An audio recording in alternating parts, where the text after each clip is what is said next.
company for a while. There'll be plenty of time for work later.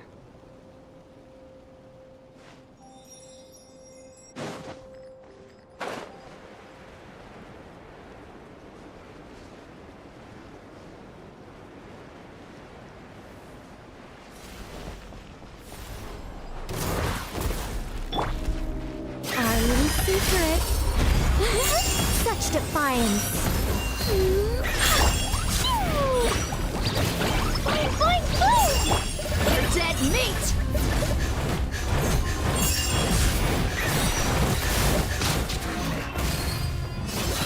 Ha! I live within you.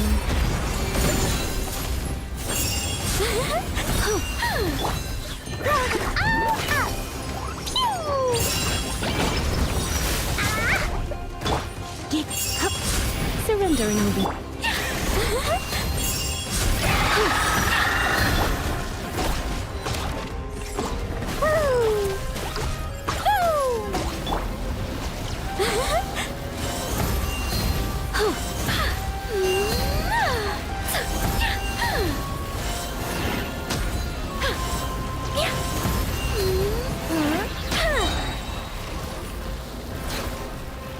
Our little secret.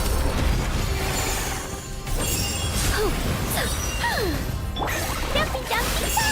Boing, boing, boing! You asked for it.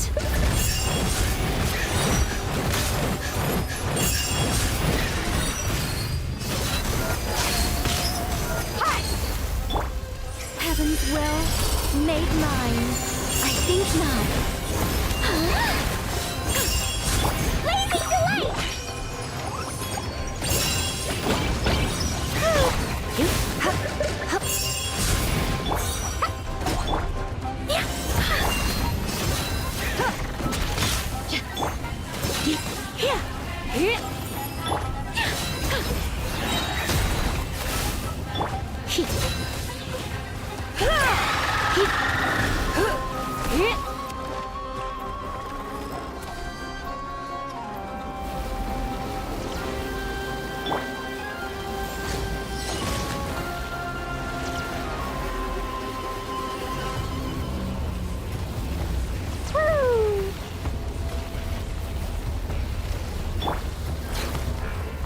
Our little secret.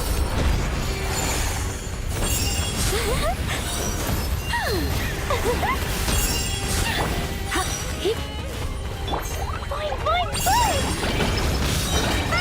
Wow! Dumpy, dumpy, go! I live within you.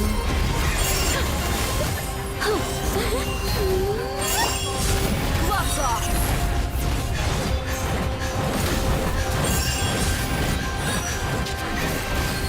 Let's get it on! Ha! Hi! Hup! Huh? Yeah! Be gone! Our little secret. Try not to enjoy. Blazing delight! Boing, boing, boom!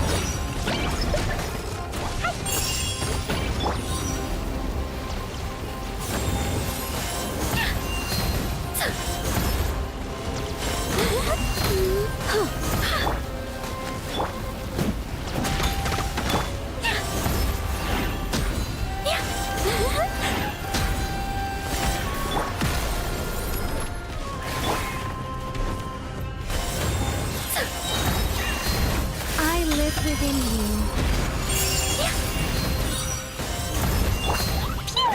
Boing, boing, boom! You asked for it.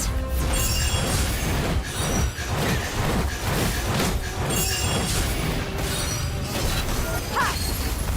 Blow them all up! Dumpy, dumpy, go! La la la! Boom! Such defiance.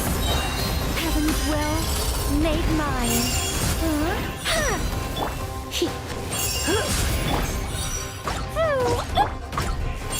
Come a little closer.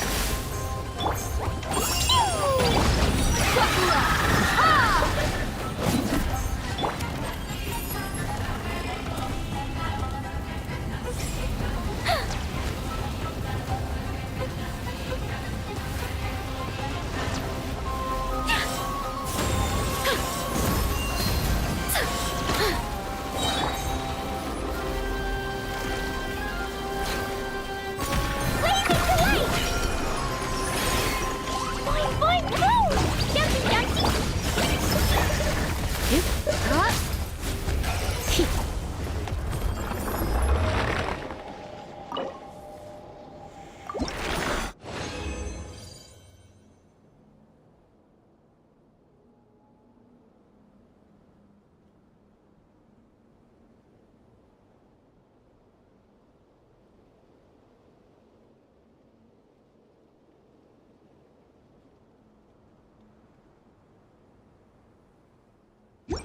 It's nearly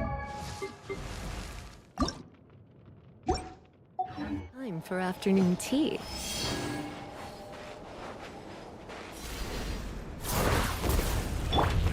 Our little secret. Oh, be gone! Boing, boing, boom! You're dead meat!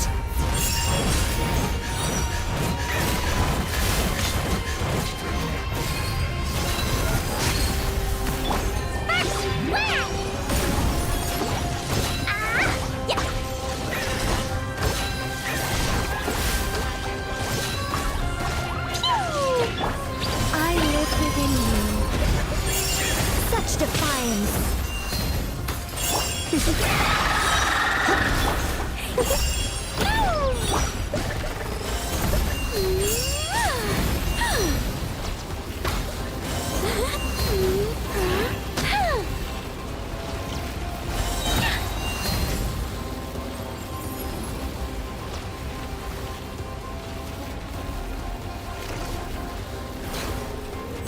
Heaven's will made mine.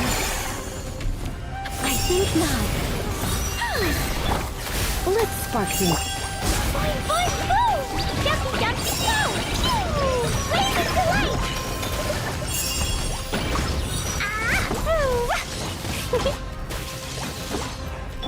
You asked for it!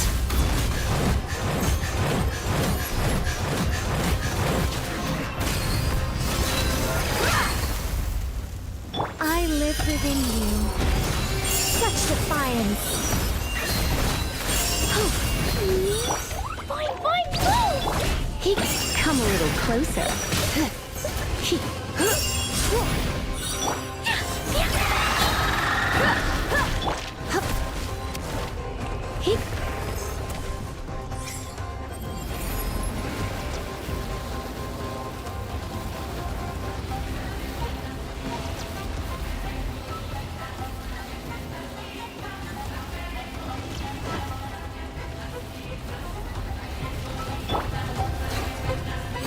Heaven's will made mine.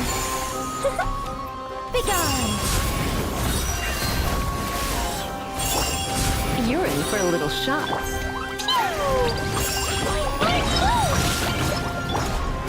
Look alive! You're dead meat!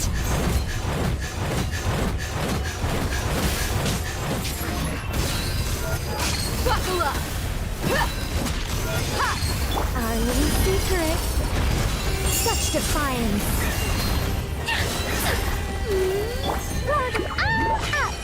Jumpy, jumpy, go!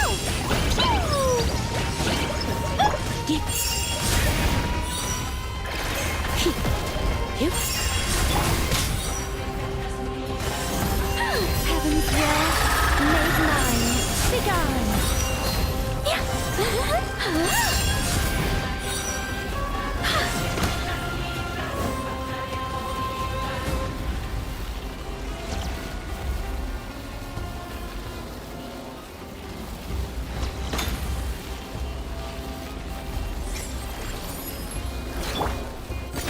You asked for it!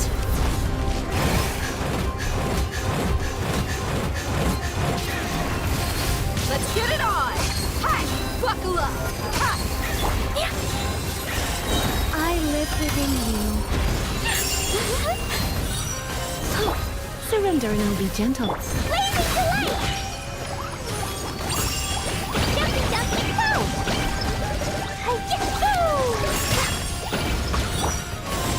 Heaven's will made mine.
This world is full of unsolved mysteries.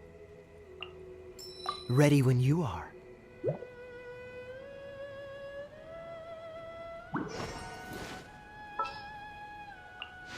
Here, let me help you.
I think not. Our little secret.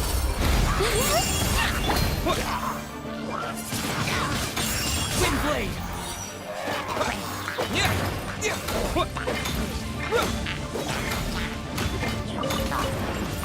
This moment will be frozen in time. Cool it!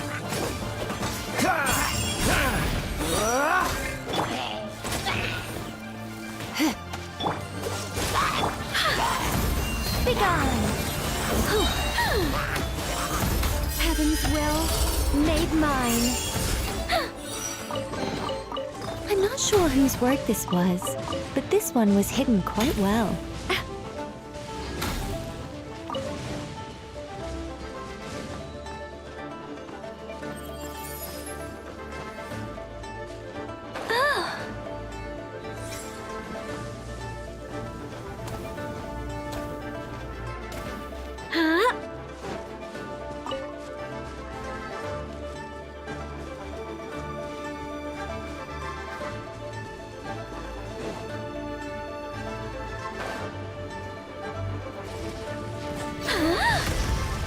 Such defiance.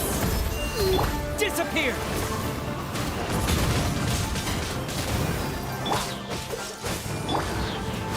Here. Don't get frostbite.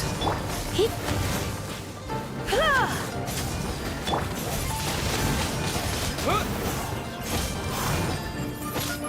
Begone. I live within you. Dodge this! Hip. Try not to enjoy.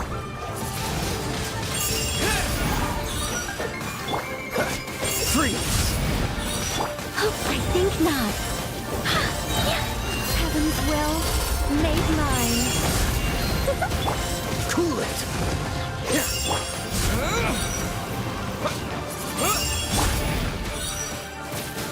Dodge this!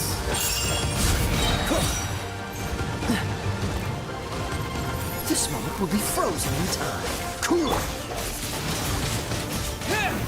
Begone.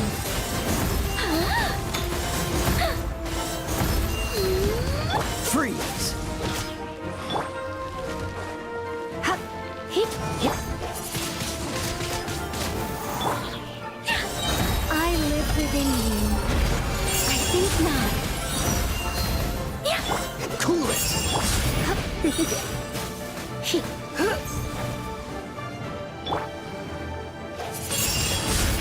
Windblade!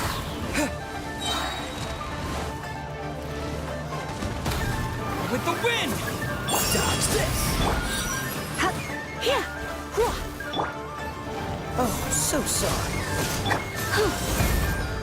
Begone. Heaven's will made mine.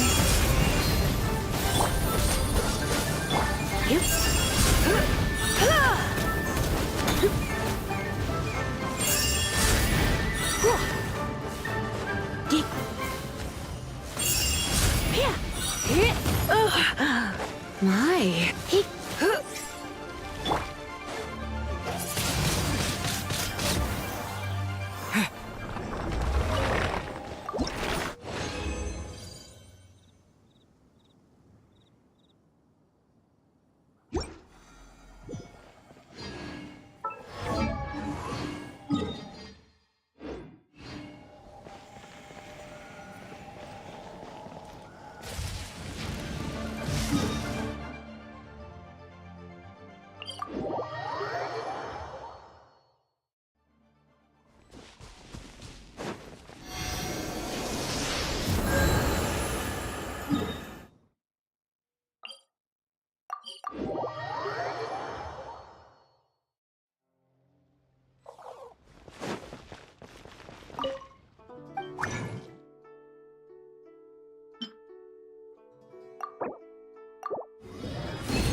The Flower Feather Clan should be about ready to hold the new flying trials by now. Let's go check it out!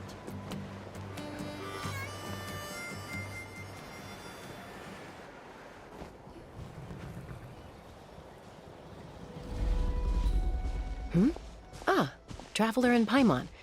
You came. Yep, and it looks like we made it just in time!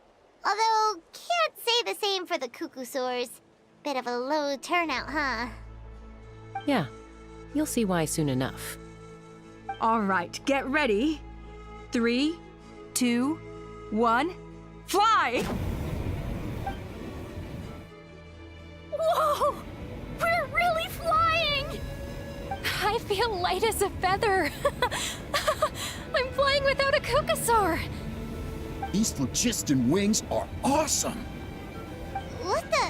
What's going on? Paimon can barely believe her eyes. How did they fly all on their own? The merchants we ran into that day were selling a product called phlogiston wings. It's a flying machine worn on the back.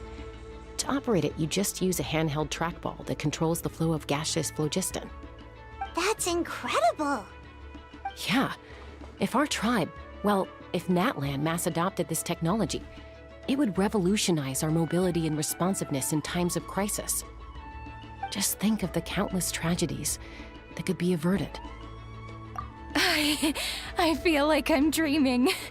Did I really just fly on my own without the help of a Cuckoosaur? You'd better believe it. Plus, you just passed a flying trial. Right, Elder Alba? Elder Alpa? Should this really count as a pass? If we did the trial using phlogiston wings? Why not? The scoring rubric is about flying performance. It doesn't specifically say you have to ride a Cuckoosaur, does it? Yeah, maybe, but... I mean, even Chaska had to ride a Cuckoosaur in a trial, right? And the whole point of the trial is to test both your flying technique and your ability to work with a Saurian companion. Well, if we can fly by ourselves, maybe we don't need to test the ladder anymore. Chaska, Traveler, what are your thoughts on this new invention? You see? Even the Traveler agrees. I agree that they have strategic value, but I don't think it makes any sense to evaluate candidates by the current testing standards if they're using phlogiston wings. Why? Shunan finally mustered the courage to go through with this. And now you're saying it doesn't count? We don't have any experience using these wings in battle, nor is it immediately obvious how to incorporate them into the existing systems in our tribe. Taking a longer-term perspective, I think we need to start by getting thoroughly acquainted with how these things work. Then we can develop a new trial format with new assessment criteria, tailored to candidates using the phlogiston wings. You all raise valid points. But Chaska, while your proposal sounds perfectly reasonable, it would probably take years to put it into practice. We lost so many people in that war. These phlogiston wings could be exactly what we need to strengthen our forces and boost morale in this trying time. And as for real-world battle experience, there will be plenty of opportunities to gain that. I have high hopes for you, Junon. Huh? Hey, stop staring into space! Say thank you! Oh, thank you. Thank you, Elder Alpa. You have nothing to thank me for. Remember, the way you got your wings back was by relying on yourself. Oh, Elder Alba! Bad news! Cuckoosaurs are attacking the merchants again! Again? Okay, everyone, stay put while I... Huh? Chaska?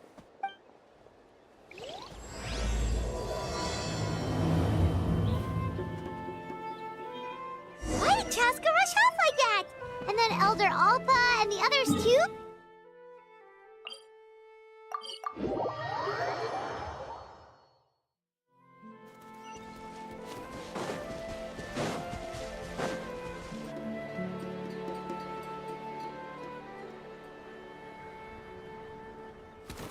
no! It's back! It found us again! Run! Get out of here!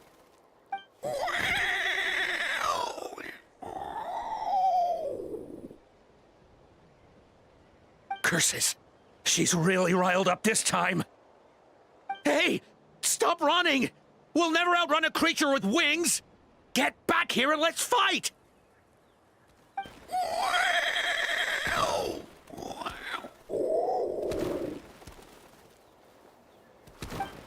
Stop! All of you! Chaska! Oh, wonderful! Quick, get rid of that thing!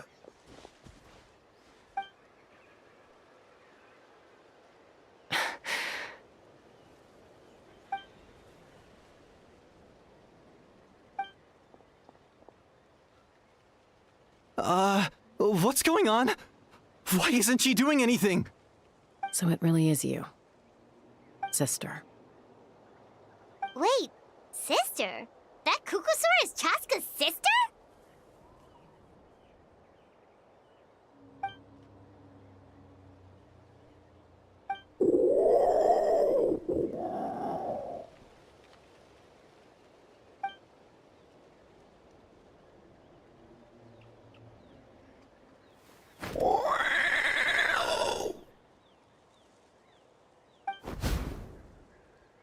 Koya, wait! Is Chaska gonna be okay? Should we go check on her?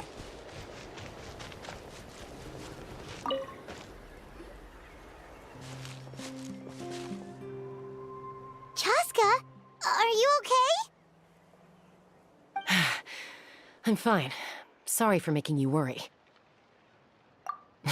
No point. She's an expert at hiding her tracks. Once she's shaken you off, you'll never catch up to her. At least, I always used to lose to her at hide-and-seek when we were kids. Well, yeah. You know I was raised by Kukusaurs. Anyway, she and I grew up in the nest together. Her name's Koya, and she's my big sister. We played together all the time, chasing each other through treetops or mountaintops. It felt like it would go on that way forever. Until the day I was sent back to live with the humans. Not all Kukusaurs are friendly towards people. Koya, for instance, she's fine with me because we grew up around each other, but she's not fond of other humans. When Mom decided to send me away, Koya strongly protested, and after I left, she became more and more reluctant to interact with humans. Maybe she thinks that humans stole you away from her. It's a possibility, but in any case, we still stayed best friends at first. I had a hard time adjusting to life in the tribe, so whenever something went wrong, I'd run off into the wild and vent to Koya. Ah, so that's what Uncle Cusco was talking about.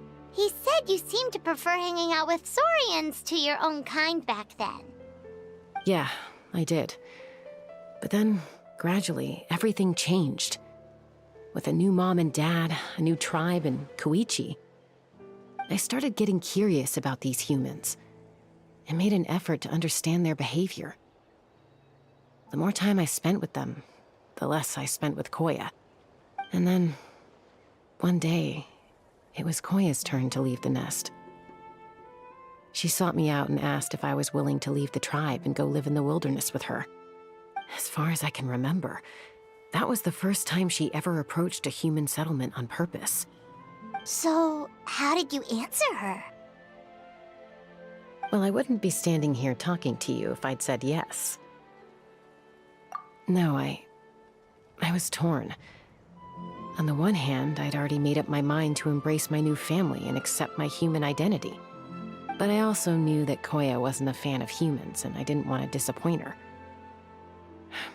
She took my hesitation as an answer. She saw it as a personal betrayal, threw a huge fit, and then flew off. We hadn't seen each other since, well, until today. Not for a lack of trying, though. I tried asking Mom where Koya's new nest was so I could talk things out with her. But Koya had already asked Mom not to tell me where she'd moved to. It must be hard for Mom, being stuck between her two daughters. So I didn't press the issue. And I didn't go looking for her. If things carry on like this, I need to make sure I find her before anyone else. Even if she doesn't want to see me. For now, let's bring the wounded back to the tribe. And see what Mutota and Elder Alba have in mind.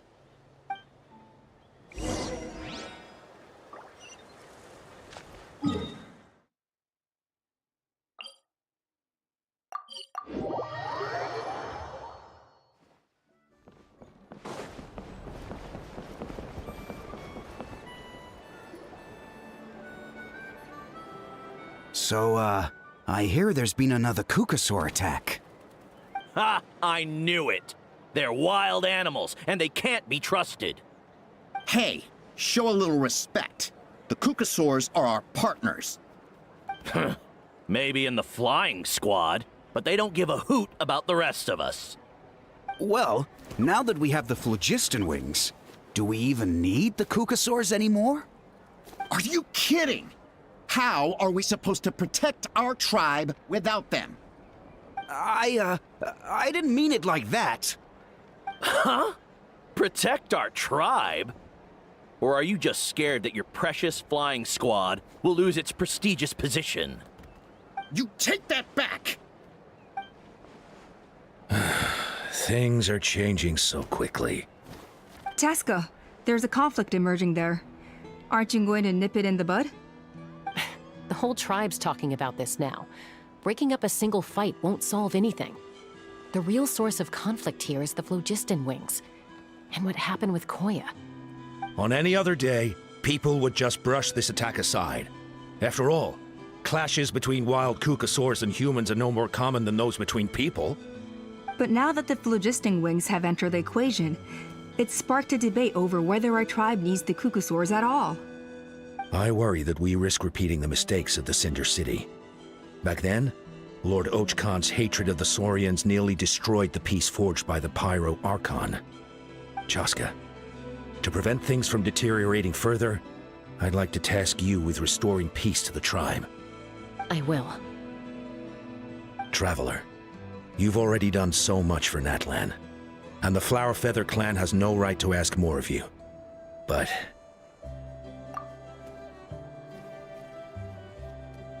thank you. And don't forget about Paimon. Just leave this to us. This whole situation has unfolded so quickly that it's put us on a back foot. To tell the truth, it makes me a little suspicious. You think someone might have orchestrated all this? It's possible. Leave it with me. I'll look into it. Also, Chaska, could you try to keep a low profile while you're out there digging around? We don't want to give our hand away. I'll do my best. Okay, so where should we start? This all began with Koya's attacks. If we can find out what led her to do it, that should give us something to work with. Unlikely. Given how she reacted when I showed up, I don't think she's forgiven me. If you want to resolve a conflict through dialogue, sometimes you need a third-party facilitator. Let's go see my mom.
Wow, so this is where you used to live as a child? Mm-hmm. When I was little, we used to do this thing where I'd jump from the top of this tree, and Koya would fly over from the platform and catch me in midair. Or sometimes we'd both fly from the treetop together, and then after some aerial maneuvering, she'd throw me up onto that platform.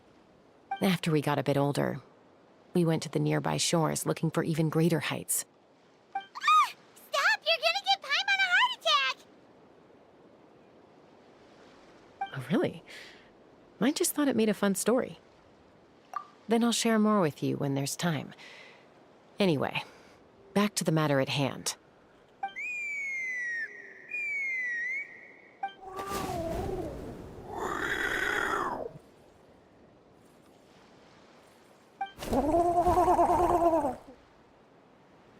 Hey, Mama Bird. I'm back. My last visit was only a week ago, wasn't it? See? I visit you more than I visit Papa Cusco. I brought a couple of friends with me. These are the Traveler and Paimon. Traveler, Paimon, this is my mom. Her name is Chimpu. In the human tongue, anyway.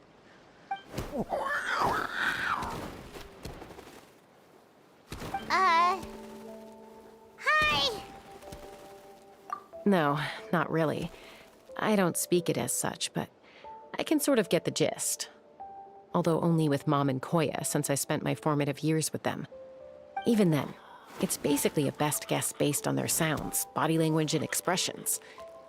Seems to work about 9 times out of 10, anyway. As for whether Mom understands me, I can't always tell. But somehow we still manage to communicate. Call it the family bond, I guess.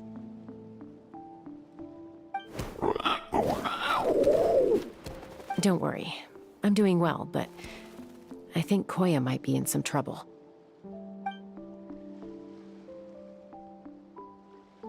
I know she's never been a fan of humans, but she's never deliberately attacked them before either. What's behind this sudden change?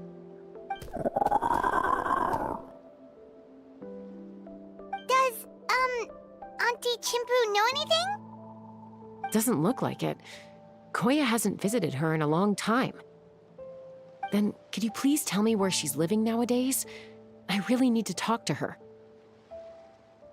If this animosity between her and the tribe continues, then the next time there's an incident, I don't know if I'll make it there in time.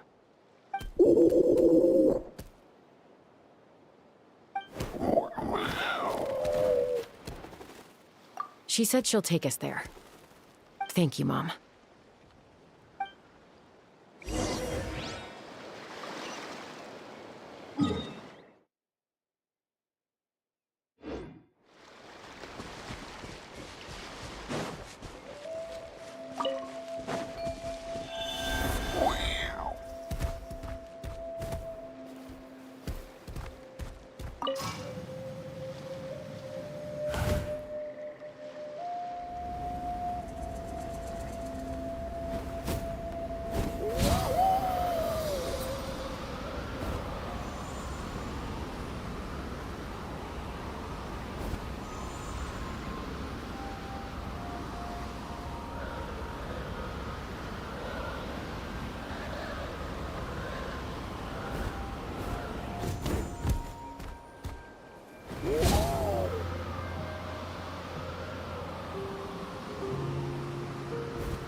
This is a really remote location. Guess she was trying to get as far away from humans as possible.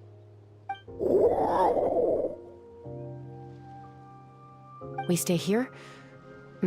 Okay, got it. Traveler, Paimon. Mom says we should stay out of sight for now. She'll talk to Koya first. Koya is very hostile toward humans right now. So if we show up unannounced, it might just make things worse.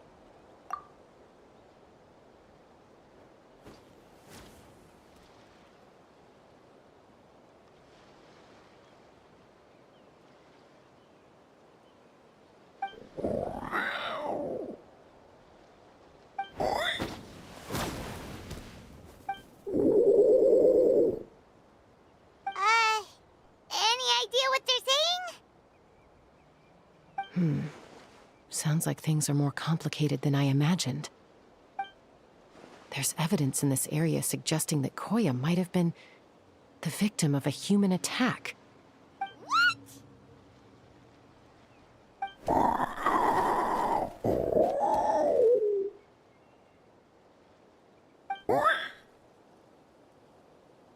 No!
It's Chime, Koya's child. The attackers kidnapped her. They came over the sea, under the cover of night, and they took Chime. What the heck? Who would do such a thing? I searched day and night, and finally found them.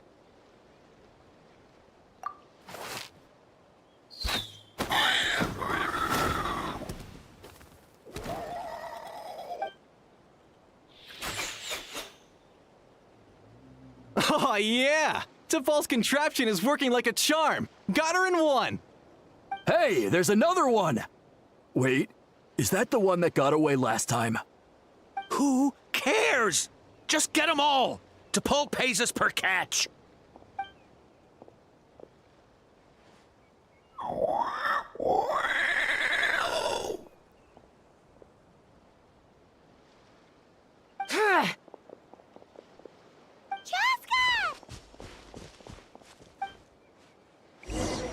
Joska? How do you get here? Quick, stop her! Don't you even think about running away!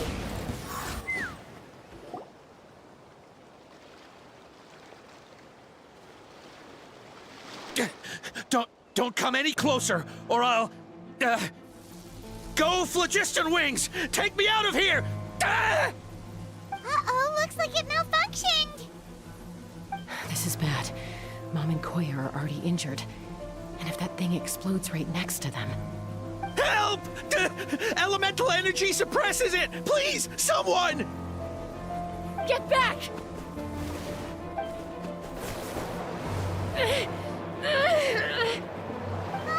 It's still going, and it's getting worse. Guess we need a more permanent solution. All right then.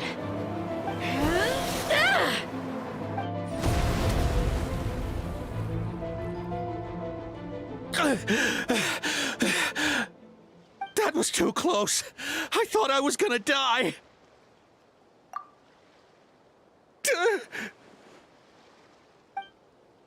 Answer us honestly. Were you the ones who attacked Koya before?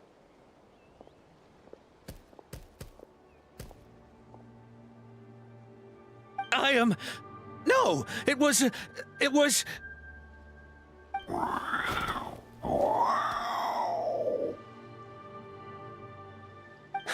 Well, she says it was you.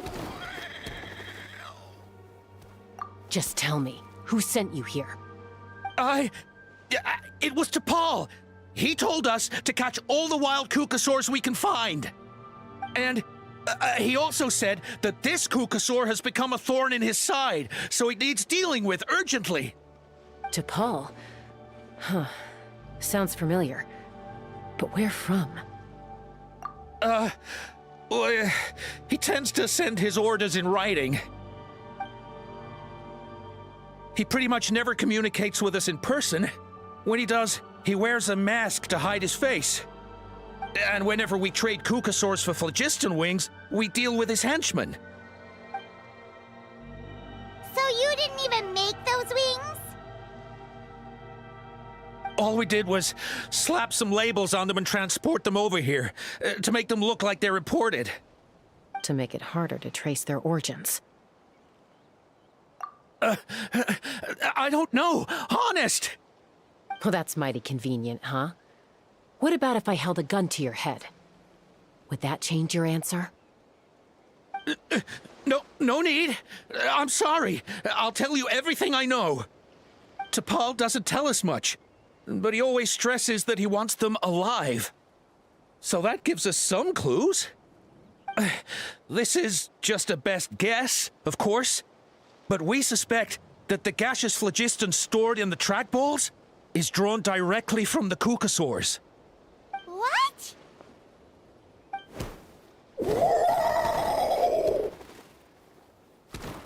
Easy now.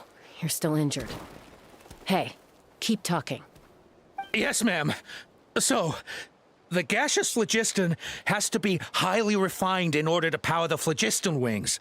The slightest imperfection can have disastrous consequences, as you just witnessed.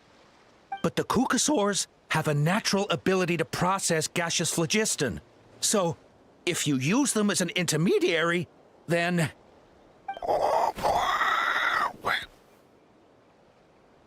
That's enough. So the Kukasaurs you took, where are they now? T'Pol should have them. But no one knows where he's based, apart from him and his henchmen. We've tried looking for it ourselves, even followed them a few times. But we always end up losing track of them. Random thought. Maybe they're hiding up in the sky? T'Pol. T'Pol. I'm sure I've heard that name.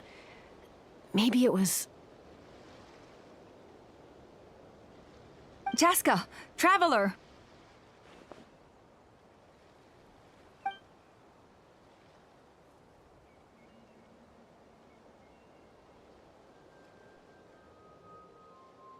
That voice! It's Alpa!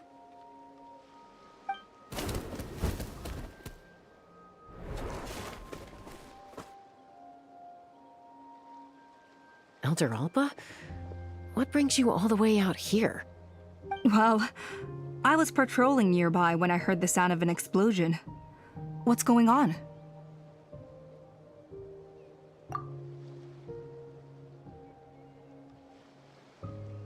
I don't believe it. Elder Alba, does the name T'Pol ring a bell to you? I feel like I've seen it written down before. Maybe in a list of candidates for the flying trials? Huh? So he's a member of your tribe then? No. If he was a member of the Flower Feather clan, I'd definitely know him.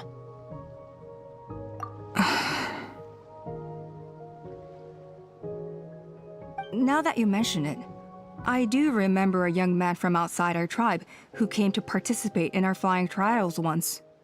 You were away on a mission at the time, which is probably why you don't remember him. He was a craftsman from the Children of Echoes, but he'd always dreamed of soaring the skies, so he wanted to join our flying squad. The Children of Echoes? That's rare. But despite his best efforts, he unfortunately failed to pass the trial and gain the Kukasaur's approval. In the end, he went wingless and returned dejected to the Children of Echoes. Wingless, huh? Maybe he invented the phlogiston wings to get revenge on the Kukusaurs. Perhaps. Or maybe it's simply his way of dealing with his regrets over his past flying endeavors.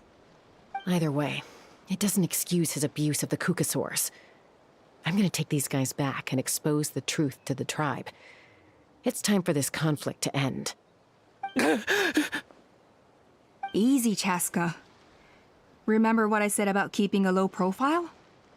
The ringleader still hasn't shown himself, and this man's allegation about powering the phlogiston wings with Kukusaurs is only speculation. Bringing these men to the tribe now won't win over any current supporters of the phlogiston wings. In fact, it may even escalate the conflict further. After all, many are mistrustful of the Kukusaurs after recent events. Is that why T'Pol waited until now to try to capture my sister? I don't know. I mean, he did tell us to spread negative rumors about the Kukasaurs and slip some Mora to anyone opposed to them, but... But Koya only attacked humans because they stole her child! Nevertheless, we will be hard-pressed to change people's minds while emotions are running high. Unless we have irrefutable evidence. Bravo! My thoughts exactly. In the meantime, leave these men with me. I'll escort them back to the tribe. I'll take the other members of their crew into custody, too. They won't get another chance to stir up trouble. Fair enough. I guess finding T'Pol is gonna be the key to resolving this conflict. Let's hope the Children of Echoes have some info on him.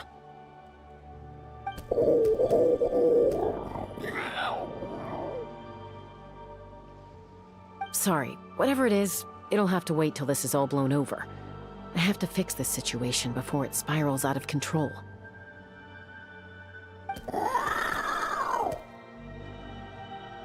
Mom, sis, rest up and get well soon.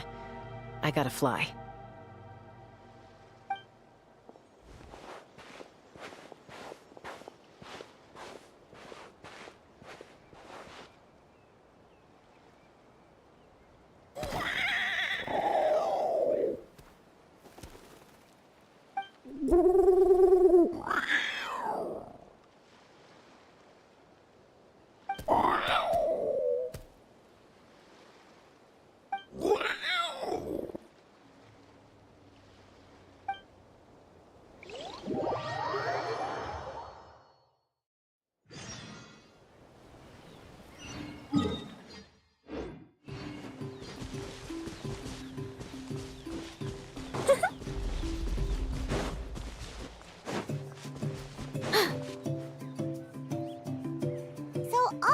says that T'Pol's from the Children of Echoes. But how do we track him down? Just ask around until we find him? Let's start by talking to someone we know. It'll be faster that way. At this time and place, I'll bet the easiest person to find is... Wakey, wakey, Shilonen! Oh, it's you. Okay, give me a second. I'll come down.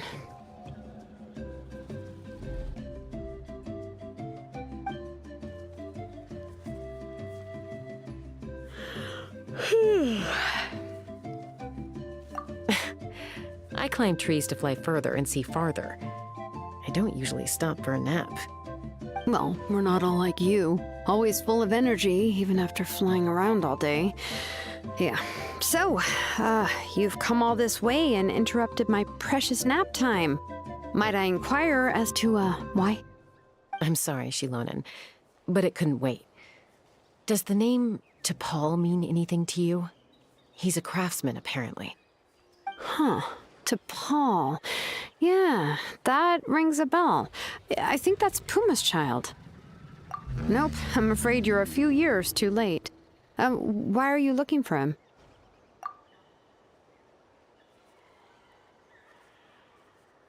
Huh, phlogiston wings. Wow, okay. The kid actually pulled it off. Well, looks like, no more rest for me today. Pulled it off? You mean he's tried making something like this before?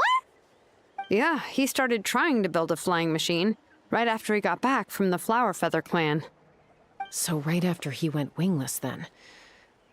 Was this flying machine anything like the gun you made me? You mean your gun that's harder to tame than the proudest Kukasaur? No, he wanted to build something that allows anyone to fly freely, even if they're not naturally gifted.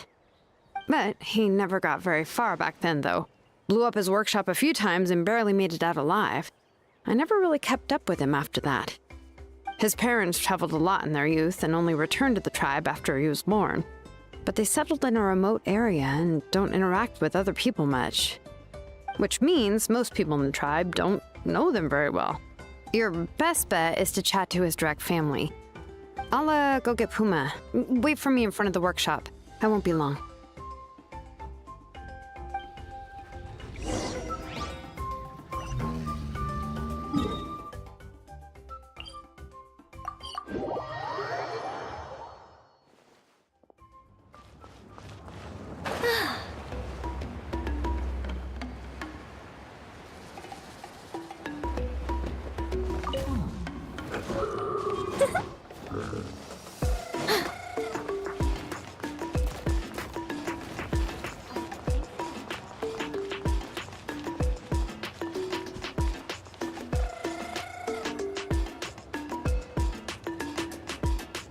I'm back.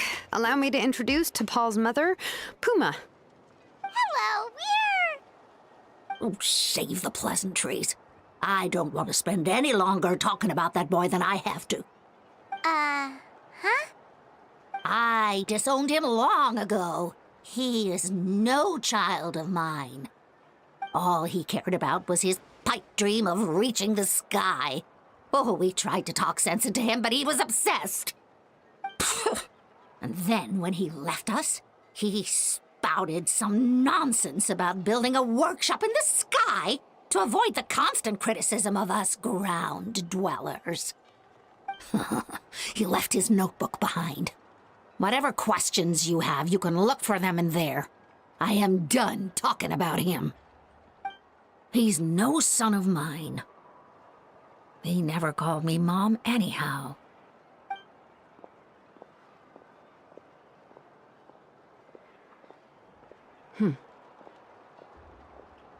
Wow, they've really fallen out. Paimon sure wasn't expecting that. Her husband, T'Pol's father, he passed away recently, and T'Pol didn't even bother to show his face at the funeral. If you ask me, that was probably the final straw for Puma. I'll go keep her company. If there's anything else you need, just come and find me. Thank you.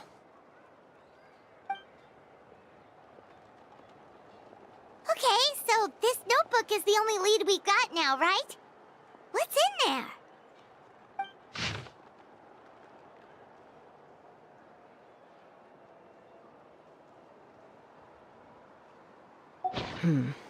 Some early designs for the phlogiston wings, and some theorizing about an airborne workshop.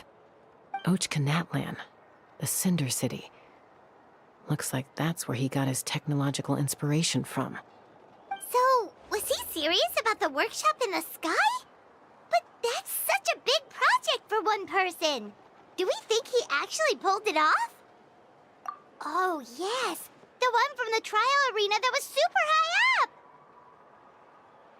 That balloon has been there for a while, and everyone's been wondering how it got up there, but what if that's the wrong question? What if it started off even higher up, above the clouds and out of view, and it only descended to its current height due to some kind of malfunction? Part of T'Pol's workshop? Seems likely. If T'Pol's base had been hiding above the clouds this whole time, that would definitely explain why Isidore couldn't find it. I totally called it! But how do we get up there? Chaska, can you even fly that high? By myself? Possibly. But with a passenger, no chance. I doubt even phlogiston wings could take you up that high. At least, not without that relic T'Pol mentioned in his notebook. Yeah, and he's probably holding on to it. We'll have to find another way. Nope. That's way beyond Paimon's altitude. Also, would you really expect Paimon to go up there and take on T'Pol all by herself? Let's not worry. Just because we can't think of a solution doesn't mean no one else can. I'm not the only flying expert in my tribe, you know. Oh, good point. We should go ask Elder Alpa. And Mutoda. He was quite the flying ace back in the day, too. Let's head back and see what they suggest.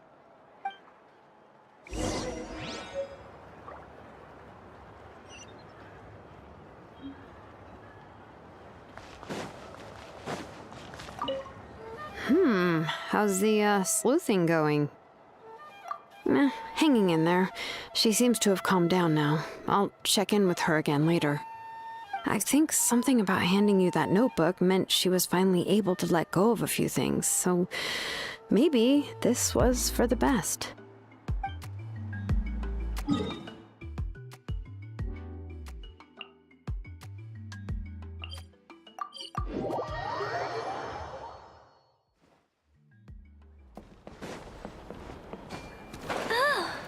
The phlogiston wings. I'll never make it. Chaska, you're finally back. Things are getting really tense in the tribe. Have you made any headway with your investigation? Some people even think we arrested the merchants just to support the flying squad and crack down on the phlogiston wings. We found some promising leads, but there's a major obstacle standing between us and the irrefutable evidence we need. A relic from the Cinder City? So Khan's still managing to sow discord, even after all these years. An airborne workshop and a hot air balloon above the trial arena. And that's where you're trying to get to now? Neither phlogiston wings nor a Kukusaur can take you that high up. Do you really think that's where T'Pol is hiding? You know what? There might just be a way. Really? Do you still remember those spouts in the arena? When they were all blocked, the gaseous phlogiston was trapped and unable to flow. But now, it's flowing freely. If we were to block them up again... You mean all of them except the one at the very top of the arena? To build up the pressure there? Precisely. With all the gaseous phlogiston flowing through one spout, it would create a high-pressure wind current. And then we just ride it up into the sky!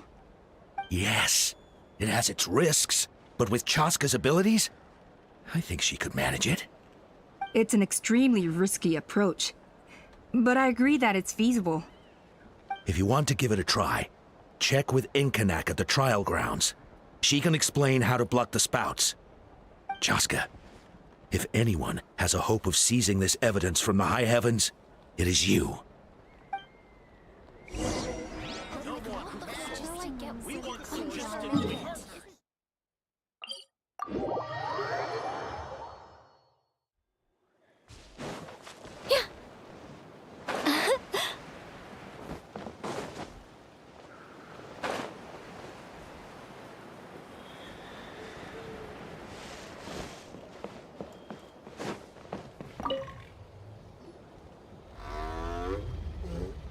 Goodness me, that is a very bold idea. Maybe so, but we have to act fast. What's the quickest way for us to block off the spouts? From a technical perspective, I'd have to advise taking some measurements and carefully planning this out first. But I'm guessing that's not what you want to hear.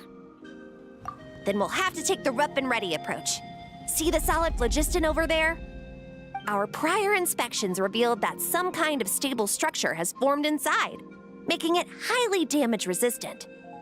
It's not without its weak points, but unless they're all struck at the same time, the structural integrity won't be threatened.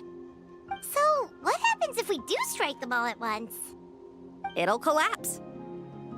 Okay, I see where you're going with this. Yeah, you got it. As long as you hit all the weak spots at once from the right angle, the solid phlogiston will fall right on top of the spout and block it up. You're right about rough and ready. Sounds like my kind of plan.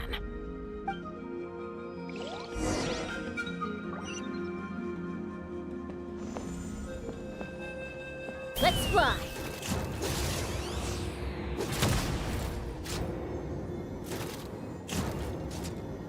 Yeah.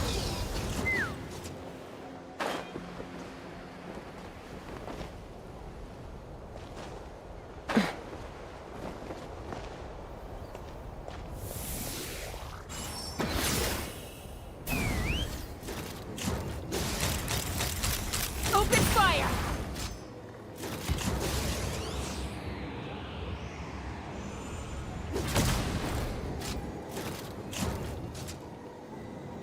Look!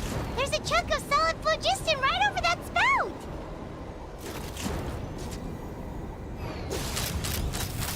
Bullseye!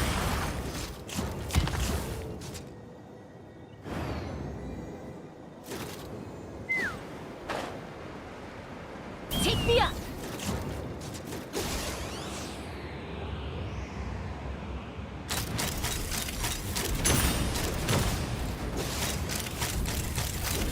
Open fire!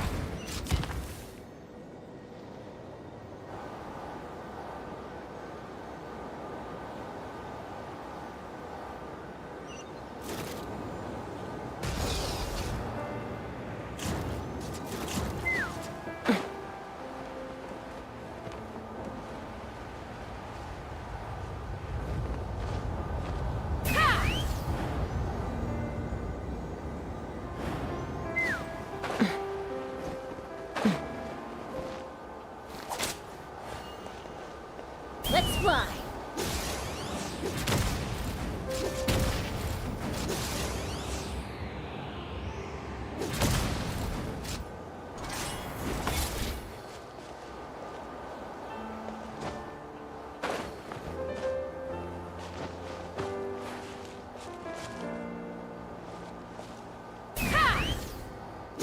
Open fire!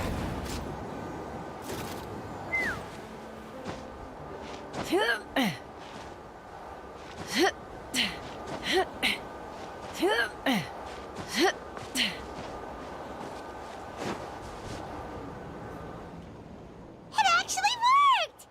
But wait, how are Paimon and the Traveler supposed to get up there? Koya can give you a lift. She's actually been following us this whole time.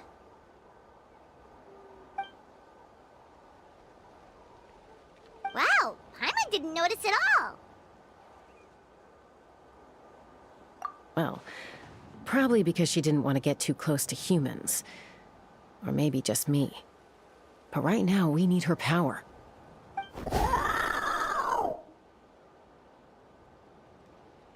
Whoa, you didn't even have to summon her!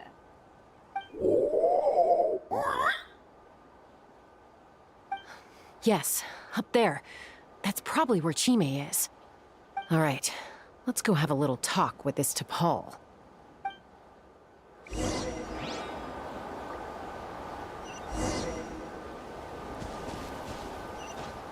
Let's fly!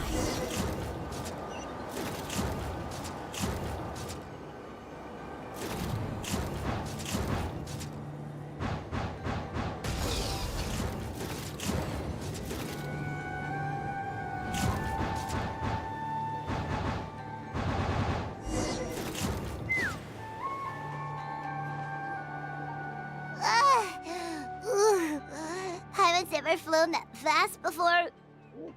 She feels so ready to throw up. Aha. Just as I thought. It might look like a regular hot air balloon from the outside, but up close, it's clearly been heavily remodeled. And sure enough, it only descended below the cloud line because the custom-built machinery malfunctioned. I should be able to figure it out with DePaul's notebook. Thankfully, I know a little DIY from fixing up my guns when they're having issues. That should just about do it. Now all it needs is a nice hard kick. Maybe that works on your guns, but, huh? We're really moving!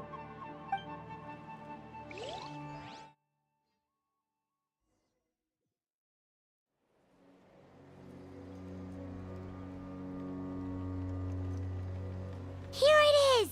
The workshop in the sky! Oh, you gotta see it to believe it. Makes you wonder why T'Pol even bothers with phlogiston wings when he has tech like this. Well, according to the notebook, the platform beneath us runs on components from the Cinder City. Those can't be mass-produced. Also, I have some doubts about its mobility after seeing how it moved just now.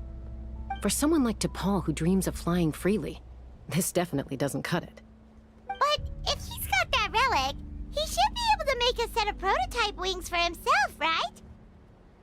Why bother making a whole flying workshop so he can mass-produce them? But this doesn't add up. If he's already achieved the power of flight, then he must have bigger dreams we don't know about.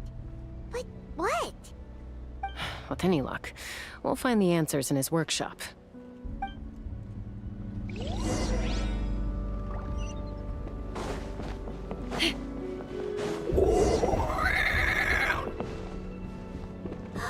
Cuckoosaurs! Seems like the merchants were right. T'Pol's using them for his own ends. I'll bet that mechanism on top of the cave.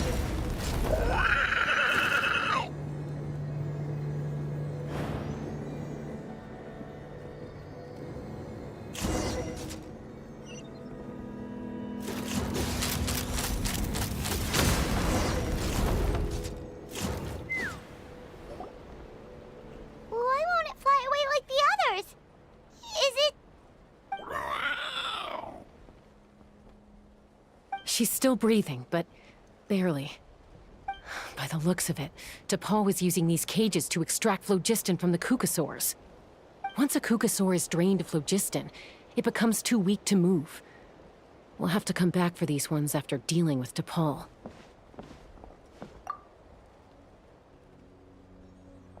Let me see. Looks like a record of his phlogiston research.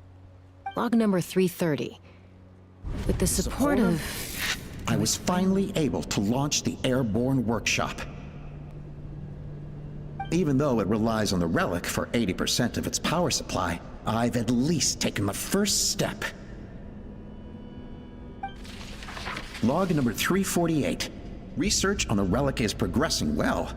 I should be able to replicate the technology and scale up production very soon. Has proposed a name for this groundbreaking invention. The phlogiston wings. I think I'm getting close. Soon, I will achieve my dreams. Log number 377. Encountered some issues with the new, smaller model phlogiston wings. The gaseous phlogiston showed some volatility during the refinement process. Thinks we should proceed at a more cautious pace with the refinement experiments. But after so many past failures, I have to prove that I will succeed this time. Log number 114. Ran an experiment using Cucusaurs to refine gaseous phlogiston. It was a success. Log number 117. I've started recruiting merchants and hunters to capture wild Cucusaurs. Log number 121. Major breakthrough in the efficiency of phlogiston yield. Huh? So many parts have been crossed out! Yeah, probably the contact he alluded to in his other notebook. Guess he has a benefactor. the numbering system in this notebook suddenly changed halfway through? We haven't got time for textual analysis, I'm afraid. Grab the notebook and let's press on.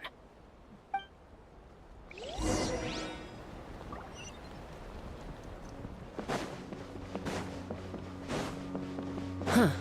Never seen one of these before. Looks like this was built with the Cinder City components, too. You're not thinking of giving it a nice hard kick, are you?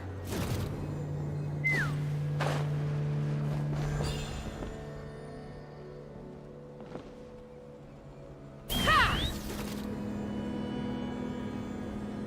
Whoa!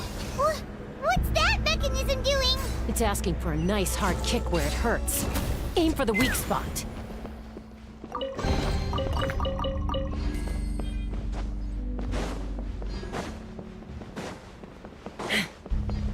What are they doing here? It's T'Pol's henchmen. He must have brought them here using the relic in his prototype wings. Watch out!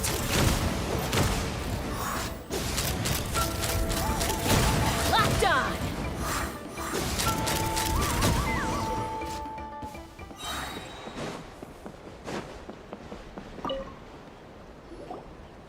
Hey, look here! More of T'Pol's notes!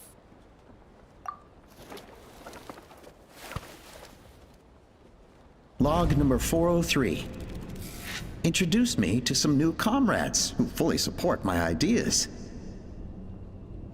I told them that some Saurians are blessed with wings, and some people with natural gifts, while the less fortunate among us can only look on longingly as they seize the skies. But I also told them that progress can erase individual differences. Think of the tools humanity has made to fight back against wild beasts. The law we have put in place to even the playing field between the strong and the weak.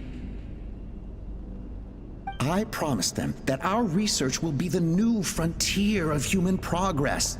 With our phlogiston wings, the power of flight will no longer be for a select few to enjoy. Imagine a world where the skies are for all to share. I only hope that when we finally achieve this goal, we'll be proud of me. Imagine a world where the skies are for all to share. Yes, what a wonderful world that would be. If only it were possible. We could respond faster, and so many tragedies could be prevented. But T'Pol, what about the Saurians you're draining dry of phlogiston? You're not sharing the sky, you're stealing it! Bad move. I won't let you get away with it.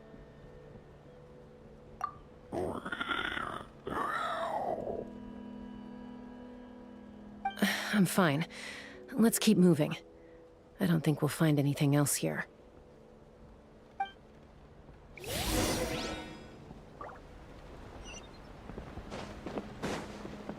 Ha! Yeah!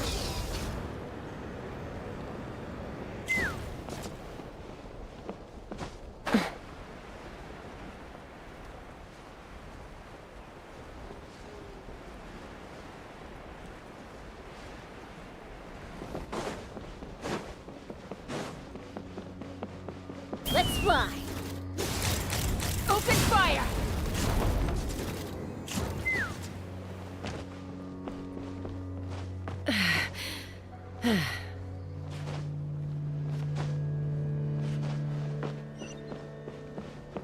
Take me up!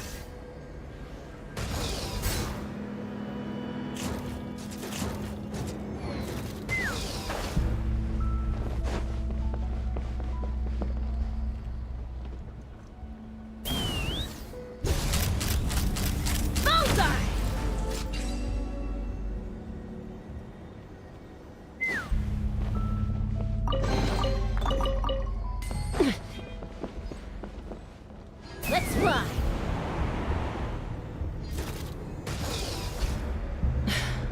I can't believe he captured so many Kukasaurs. But right now, we have to focus on solving this problem at the source.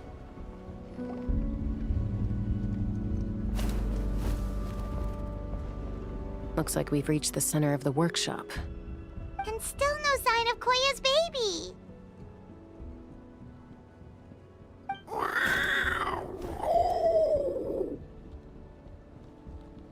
Let's search this area for now. If we still can't find Chime, we'll double back.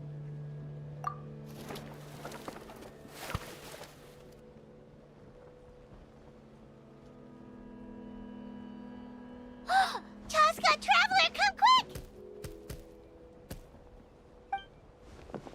What is it? Did you find Chime? Not yet, but look! It's another one of T'Pol's notebooks! All right.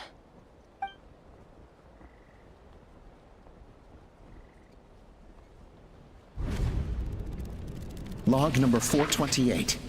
We decided to restart the experiments on phlogiston refinement, but without telling. This is the final obstacle to the success of the Phlogiston Wings project. We cannot fall at the last hurdle. Log number 436. Earlier today, suggested using Kukasaurs as an intermediary to extract refined phlogiston. It's certainly feasible, but anyway, as long as our secret experiment succeeds, I'm sure won't bring it up again. Log number 443. We will conduct the experiment tomorrow. But birthday is coming up, so hopefully we'll have a birthday surprise for her. Log number 444. Huh? Why is this log empty? I guess whoever wrote down the log number was prevented from recording the results.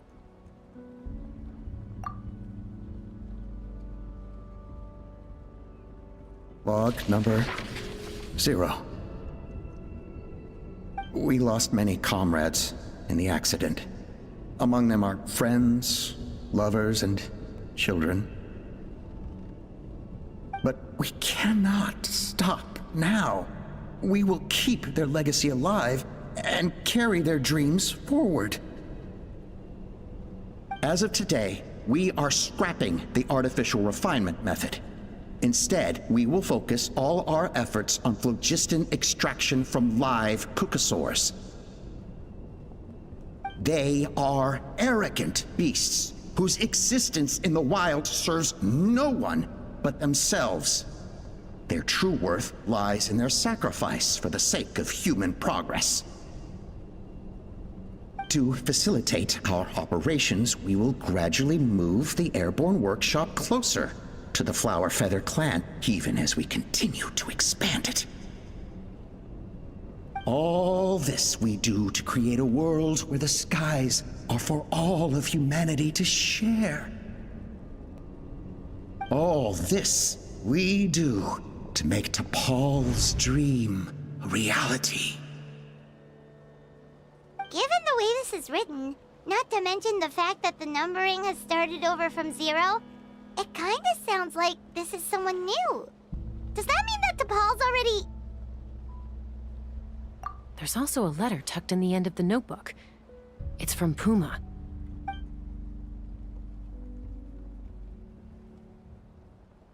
T'Pol, I don't know where you are right now, so I don't know how to reach you. My best bet is to send this letter to the Flower Feather clan. Your father is gravely ill. Oh, I know we've had our differences in the past, but he is still your father. Won't you come and visit him? Please. I know you never liked him and cared even less for me. All you ever yearned for is the sky. And your birth mother. But we'll still be waiting here for you if you do come back. This may be the last chance you'll get to see your father. So Puma's not T'Pol's real mom? Huh. Well, she did say he never called her mom, but I might assume she was just venting. We know that T'Pol's father passed away quite recently, and this letter looks recent. By contrast, the writing in this notebook is old and faded. It looks like the real reason T'Pol didn't attend his father's funeral is because he'd long since passed away himself.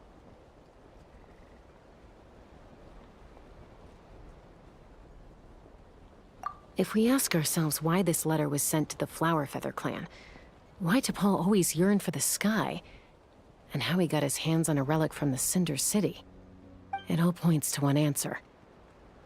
That's right. T'Pol was my child. He was born during my days as a wingless wanderer. His birth gave me new hope. I wanted to become the kind of mother who spent her days as a valiant rider, soaring the skies. Not an aimless, wingless nobody.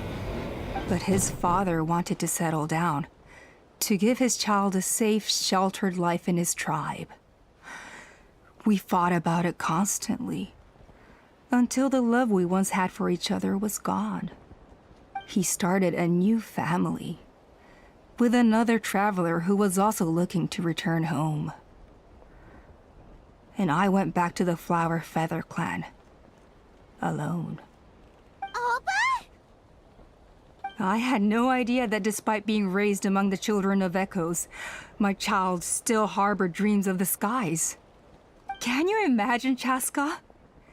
The joy and surprise I felt when he showed up at my door, asking to join the flying trials.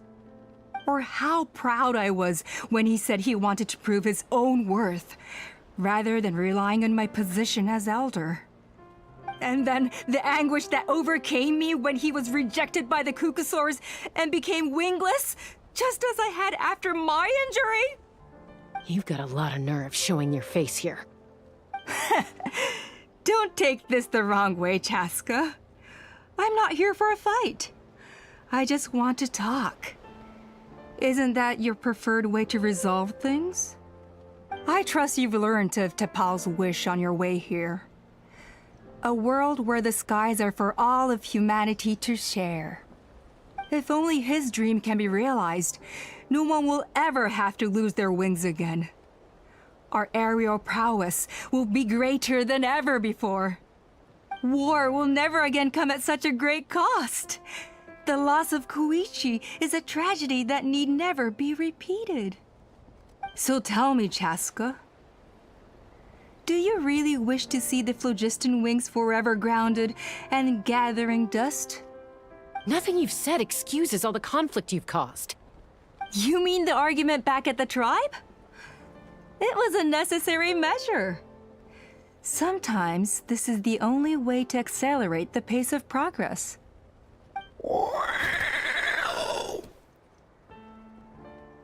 Is a mother harming her children when she coaxes them into swallowing a bitter pill?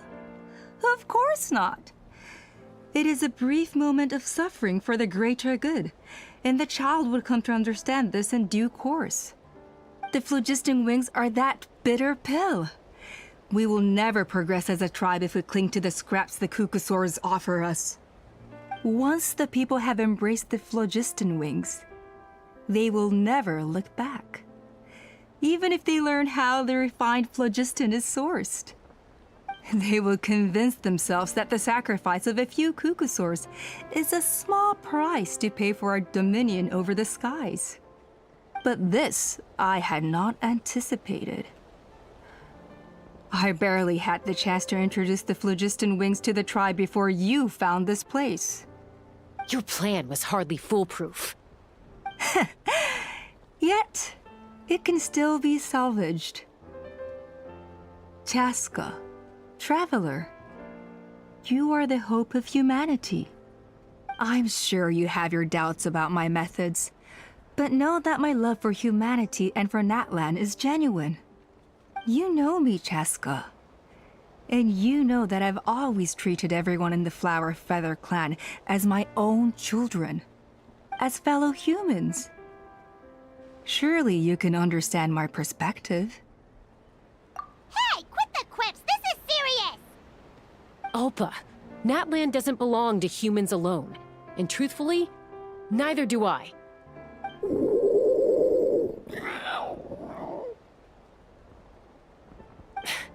How many times has the Abyss invaded Natlan now? And yet despite how much stronger it is than us, Natlan still stands as a nation of humans and saurians. Peace imposed by force will crumble in a matter of days, because social bonds are what hold a civilization together. Weren't you the one that taught me that? And yet you would break the bond we share with our Saurian companions to take more power for ourselves?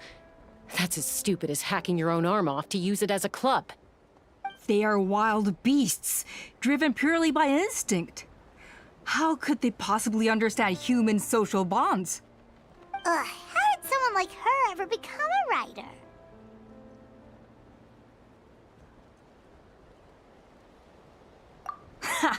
You overestimate them. They bow to the strong and shun the weak. That's all there is to it. They never gave Tepal a second glance when he was at his lowest, nor me when I returned injured from the Cinder City. It's all about survival of the fittest for them. Plain and simple. They obeyed me once I proved myself stronger than them, but the moment it serves them better, they'll abandon me in a heartbeat. You're wrong, Alpa. They only reject the wingless because they don't want to fly anyone to their death. Chaska, I will promise you this. Only the unruliest wild cucosaurs will be used for phlogiston extraction. The ones who have nothing else to offer to humanity. Well, that's too bad. Because I know a few unruly wild cucosaurs who don't think that idea is gonna fly. Namely my mom, my sister, and me. And the others? To us, they're friends, family, even children. So if you want to put any of them in one of your cages, you're gonna have to go through us. Is that right? I knew you might be difficult to convince. Maybe this will change your mind.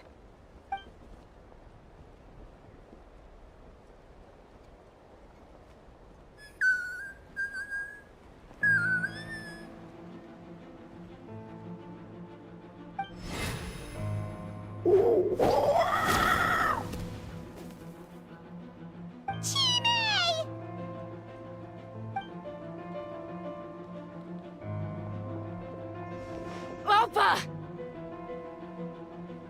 Careful! Don't make any rash decisions. Unless you want to see her suffer. Oh no, that's one of the extraction cages! I told my subordinates to take control of the tribe while I was away. Luckily for them, our strongest warrior and our most powerful ally aren't there to stop it.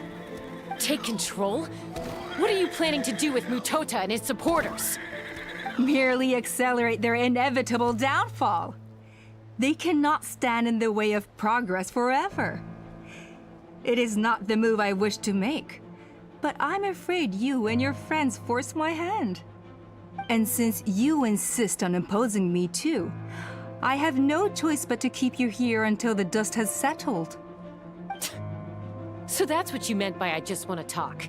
You never intended to negotiate. You just wanted to stall us. No, Chaska. I genuinely hoped I could win you over. You are the strongest warriors we have. Put down your weapons, and I promise you that no harm will come to this young Saurian. I just need you to stay here for the next couple of weeks or so, while my people consolidate their power. Then, I will give her back to you, and you'll be free to leave. As long as the majority supports our vision, even the Pyro Archon cannot meddle in our internal affairs. Your vision is deranged, and the Flower Feather Clan will never support it. You sure about that? Then wait here and see. Time will tell. What do we do? Even if the whole tribe fights back, Mutota's in grave danger!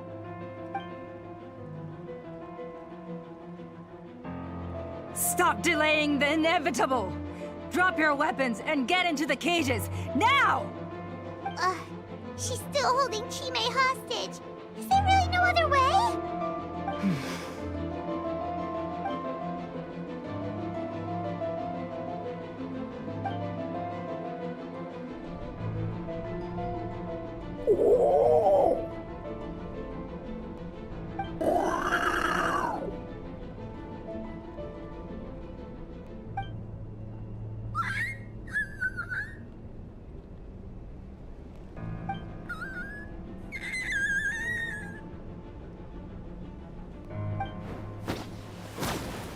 Koya? Huh? What are you yapping about? Stand down. Drop your weapons, now! This instant!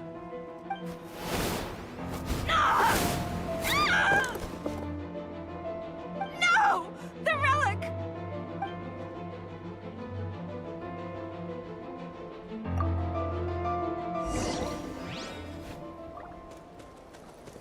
Fire in the hole! Yeah! Ha! Locked on! Give up, Alpha. Smash your source! Which will it be? And this ain't your strong suit. Hey, Ed! Something's up with this relic! I got it! Bullseye! Ouch.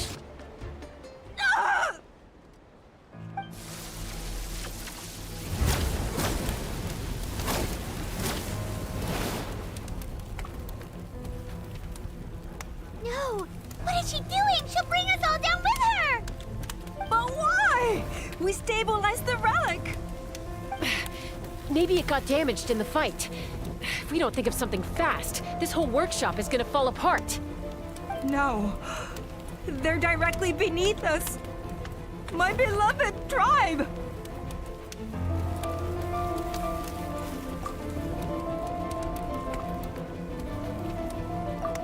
Okay,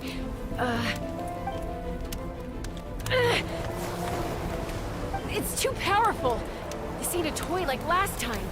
I don't think I can just throw it aside.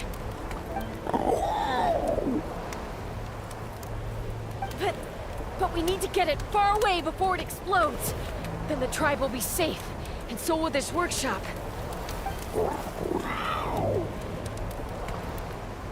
Koya, remember when we were kids?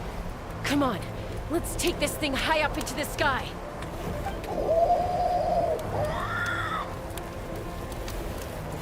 Don't worry, I know I can get rid of it before it explodes. We're talking some surface wounds at most. All I need is for you to catch me at the end, just like old times.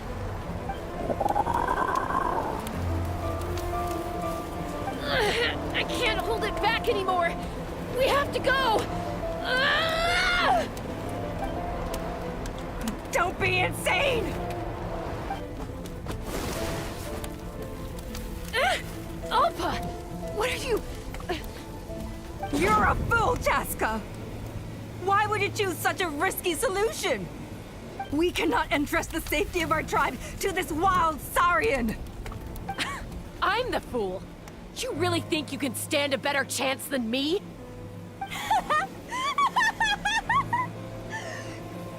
Sure, it may be asking too much for an ex-wingless to escape the blast radius in time. But I can fly it a safe distance away, even if it's the last thing I do.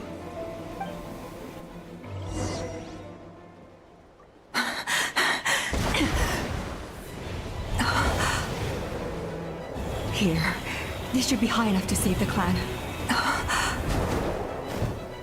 What? You don't get to die a hero today.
Koya, are you hurt? Let me take a look at you.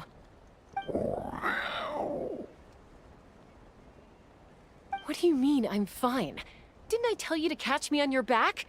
Why did you try to shield me from the blast?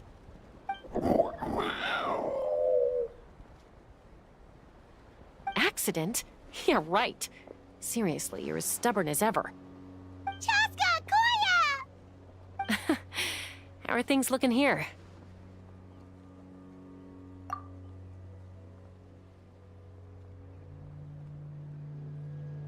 I think that's putting it mildly.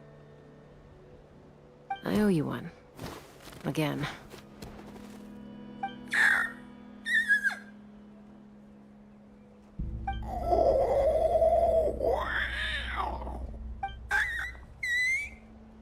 Oh, but be honest. Do you still think Kukasaurs can't form bonds? Mom, I'll figure out the refinement problem. I'll find a way. You don't need to worry about it. I just need some more time. That's all I ask. Please just trust me. Just this once.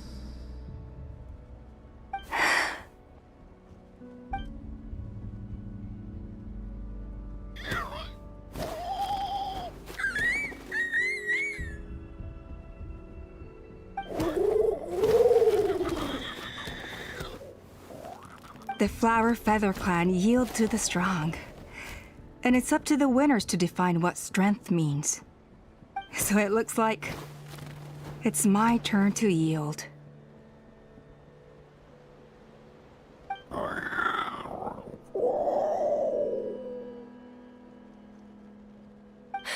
Koya! Koya!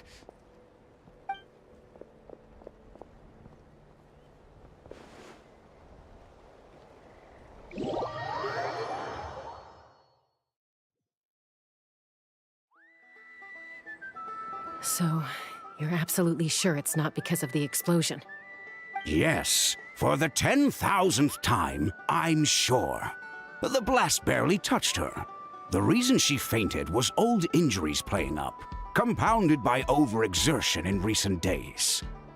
The moment she finally relaxed, all the built-up stress finally caught up with her.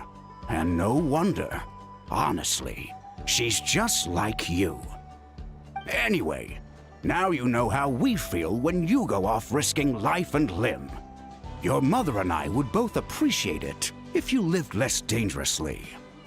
You know she wrote to me from the Masters of the Night Wind, just to scold me for not doing enough to keep an eye on you. If she wasn't so busy with work, you can bet she'd come back here and chew us both out in person. I'll find an opportunity to apologize to her. I promise. You'd better. No more avoiding us, okay? And don't get me started on all the checkups you've missed. Got it. Got it. Huh? Koya? You're awake. I'll go let everyone know. Hey, but we're not done talking. What are we gonna do with her, Even after everything that's happened, she still hasn't figured out how to start the conversation with you. She keeps saying, I don't think Koya has forgiven me yet. But if you ask me, she's the one who's scared to open up and have an honest conversation. For all her confidence, she's a very sensitive soul underneath. You'd think as a peacemaker, she of all people would know how to reconcile with her family after a falling out. She must have been a handful growing up. Thank you for being there for her. And of course, thank you for keeping her safe when you were up there in the sky.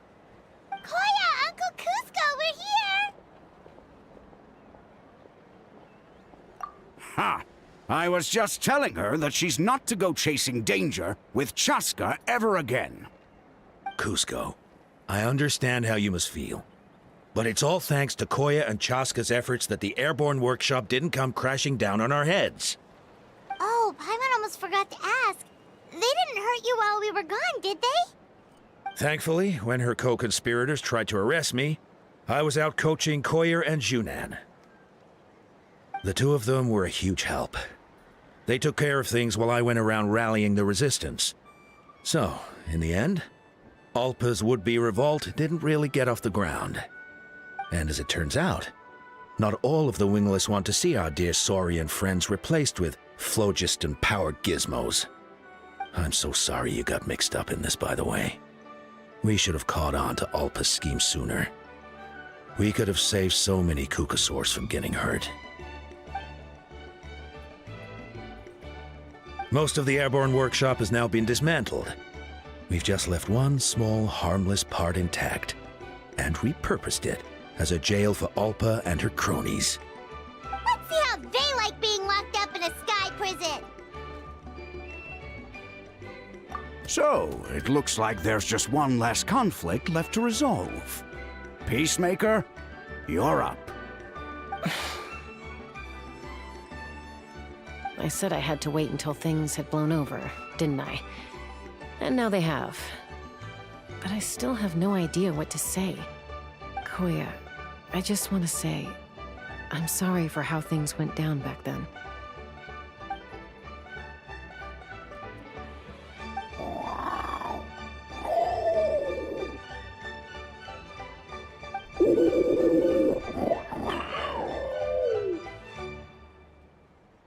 Huh?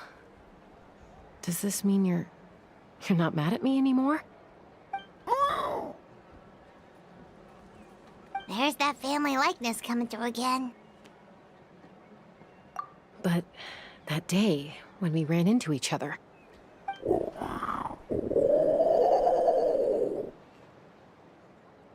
Huh? So then, when did you finally make your peace with it?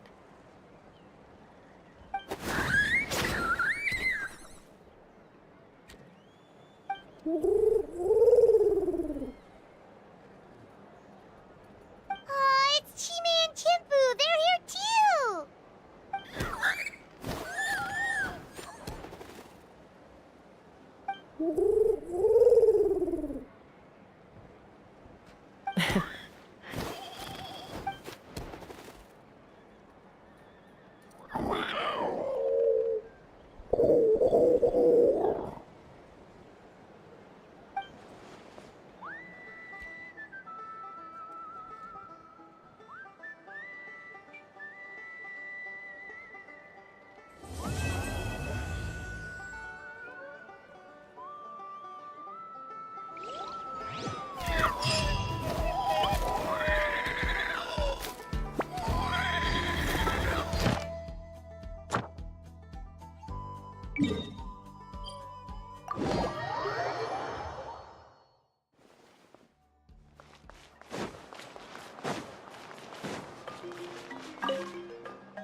Ad Astra.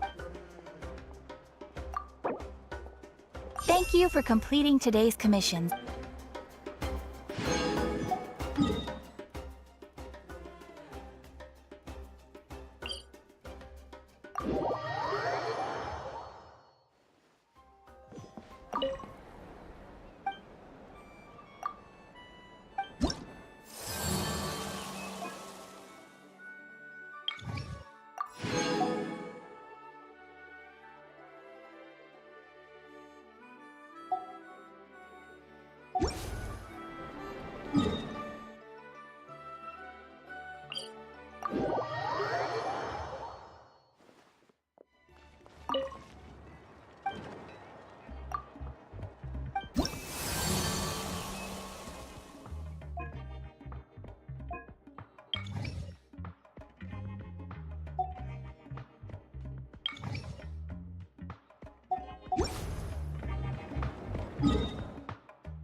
Wait, you're the Traveler in Paimon! I've been waiting for you. Whoa, you know us? really made a name for ourselves. Wait, but did we even tell anyone we were coming to the Collective of Plenty? Oh, you didn't know? Coach Yan-san said she invited you to our tribe, so I came out here to wait for you while I did some training. And now you're actually here. I can't believe it. This is great. Surely we're not that big of a deal. You're the heroes who defeated the Abyss. You're a huge deal to everyone in Natlan. I've heard the story of Tumaini so many times I can practically recite it by heart. I've been so excited to meet you ever since Coach Yan-san told me you might be coming. Oh, my name's Veressa, by the way. Not sure if Coach mentioned me before. Oh, yeah! The name sounds familiar. During the Abyss invasion, we asked Ian-san if the Collective of Plenty needed any help, but she said that Veressa had it all under control. Not really. It was all Uncle Akatl. All I did was clear out a few monsters. Just thinking about the invasion gives me chills even now. But that's in the past. The Collective of Plenty fared pretty well, all things considered. We finished our repairs, so now it's just a matter of helping out the other tribes. Come on. I'll take you to our camp. Great, let's go!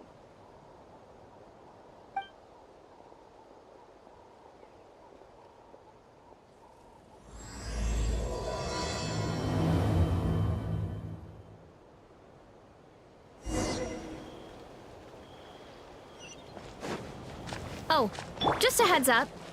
The volcano sometimes sends rocks crashing into this area. We call them pulverite. You seem way too calm about that. It sounds super dangerous. Oh, here's one. Want to give it a try? Not in a million years. You can use your shoulders if you want. Or your feet. Or even your head. That doesn't change anything.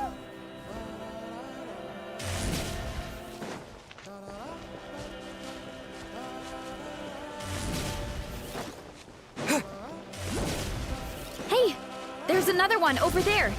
Want to give it a try?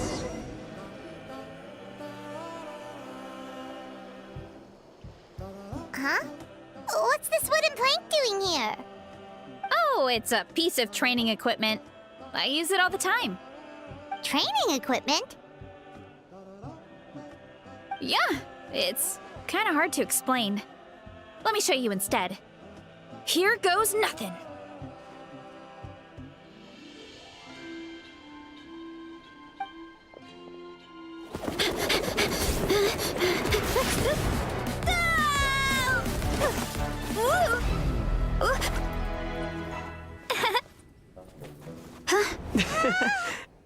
And she sticks the landing!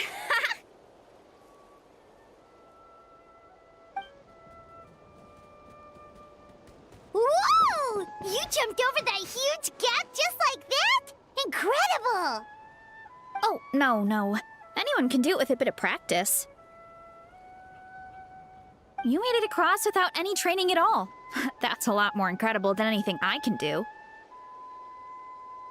Oh, well, Paimon can fly, but you've got a point.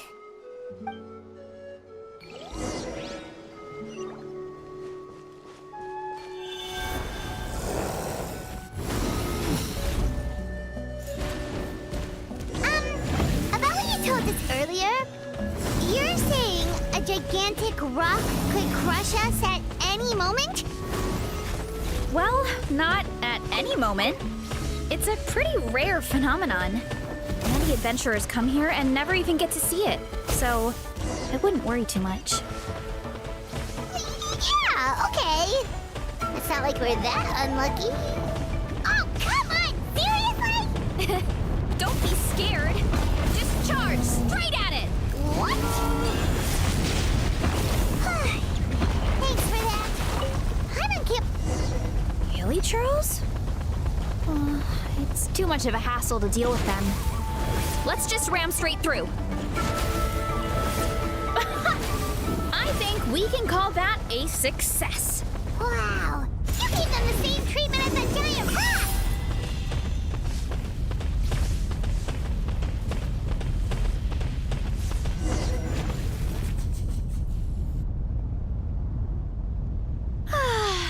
Home sweet home. We made it! Welcome to the Collective of Plenty. Whoa! This place is so cool! That platform shaped like the head of a bull is awesome! That's the Resonating Arena.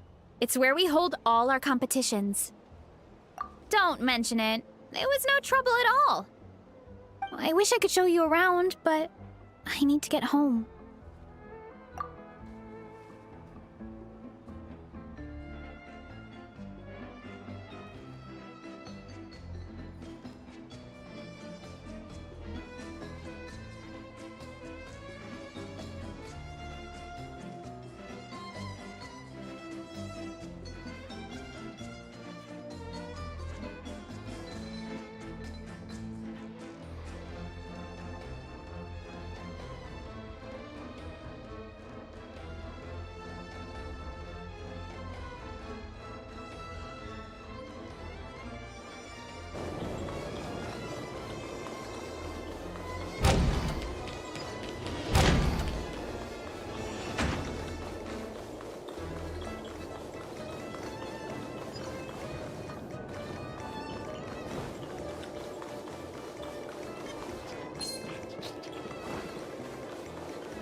Oh, got a response from our helper.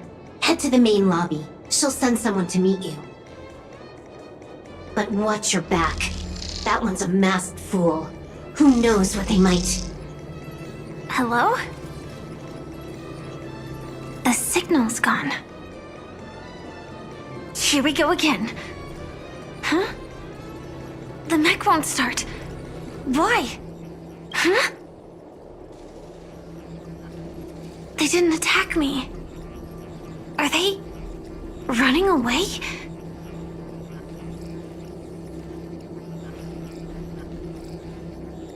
What lies at the end of this corridor?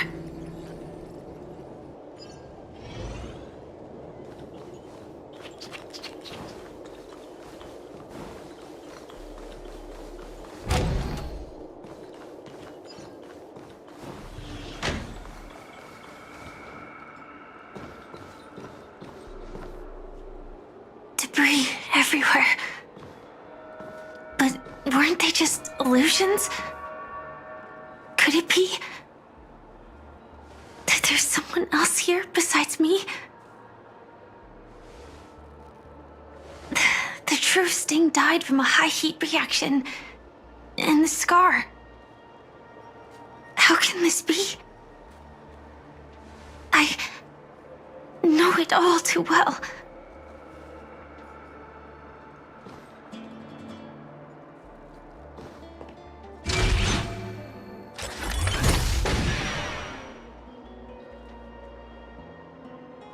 The swarm is one thing, but even for Memoria, why would Glamoth's Iron Cavalry appear in Penacony?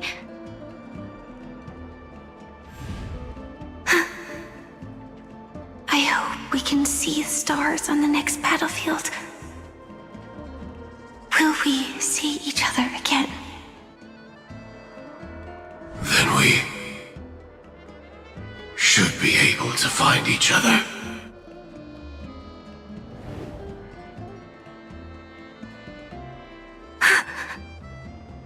AR-214. Is this what dreams are? Is this nightmare your memory? All right. Not the best timing, but that's as far as this first try goes. So, how are you feeling? Any discomfort? Strictly speaking, these are my memories. I can't presume to speak for others. You had just arrived in Penacony at that time, and were checking in at the hotel. By now, you should know that memories are both precious and dangerous. I must be extremely careful in allowing all the details of the past to come to the surface. If too many memories come flooding back at once, it would be too much for you to bear. Relax. The dust is being swept aside, speck by speck. Look. Though part of it was stolen, the memory of Penacony has become clear again.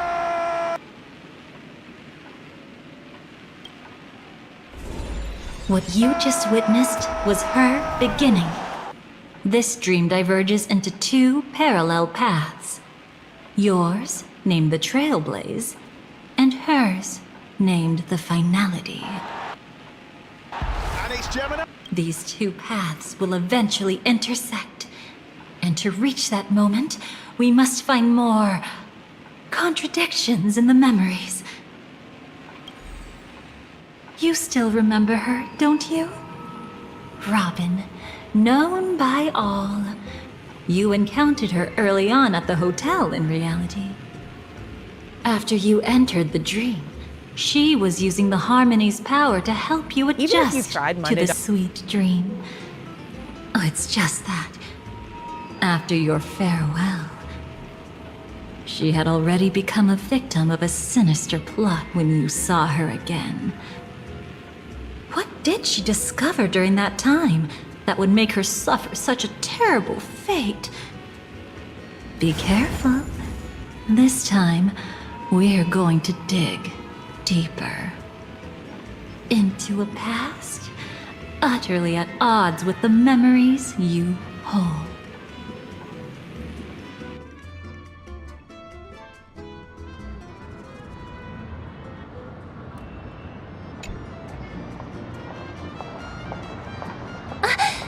Are you all right? Surprisingly, I don't feel anything. Well, you are in the dreamscape after all. Seems like our guest here hasn't gotten used to the transition. Fret not. Feeling a sense of weightlessness is normal for new visitors. Robin, please guide our friend in getting more comfortable with the new environment.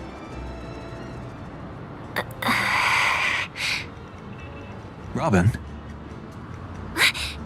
Leave it to me. Don't worry, just relax. You'll be feeling like your normal self in no time. Even so, tuning is still beyond me. Don't worry. Keep going. I'll help you. But brother, this...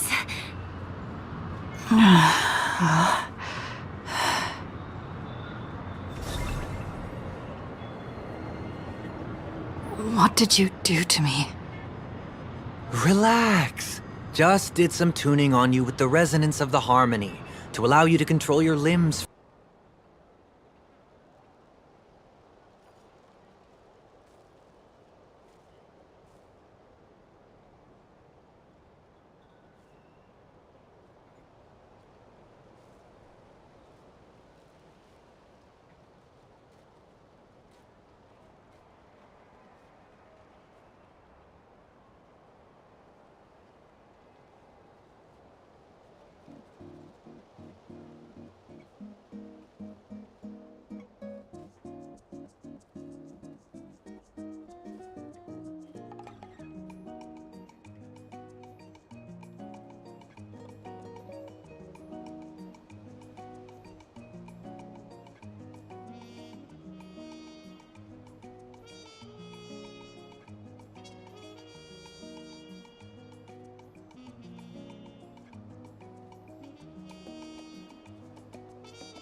Oh, did you remember something important? You really hit the ground running when we ran into those hilly trails back there. Oh, no, not at all. We made it in time. There's just something important I have to do. The most important thing after training. The post-workout meal. Otherwise, I'll be a lethargic, dizzy, hunger-addled mess. The perils of an empty stomach. It's terrible. Anyway, I'm sorry, but I gotta get some food in me. Like, yesterday. You should grab something, too. We can meet back up at the arena. See you soon! And she's off. Wow, talk about whiplash. 1 second she's chill and laid back, and then the next she's charging headfirst into danger. Literally. The spirit of youth. Sure, whatever you say, old-timer. Paimon thinks we're still young. Anyway, why don't we take a look around in the meantime? We can head to the arena in a little bit. The view must be amazing from up there.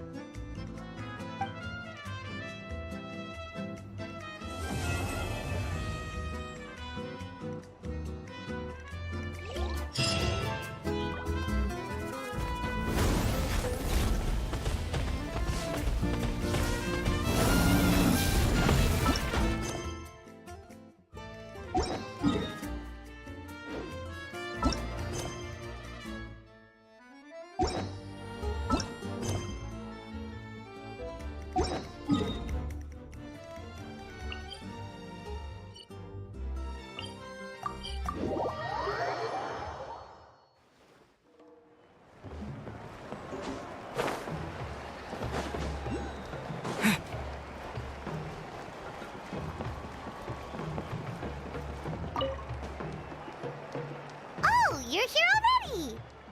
Yep, my dad whipped up something fantastic as always. He's a great cook. He can turn any protein or vegetable into something delicious. No wonder you look so refreshed. That's the power of a good meal! That's right. I was hoping to bring Uncle Akatl with me, but he wasn't home. So I guess you're stuck with me. Uncle Akatl is our chief, by the way. Who better than the chief to introduce you to the tribe, right? I've never given an official tour before, so I'm thinking I'll just explain things as we go along. Is that okay? Of course! That sounds great! Okay. Whew. Then let's start in that direction.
My place is over there.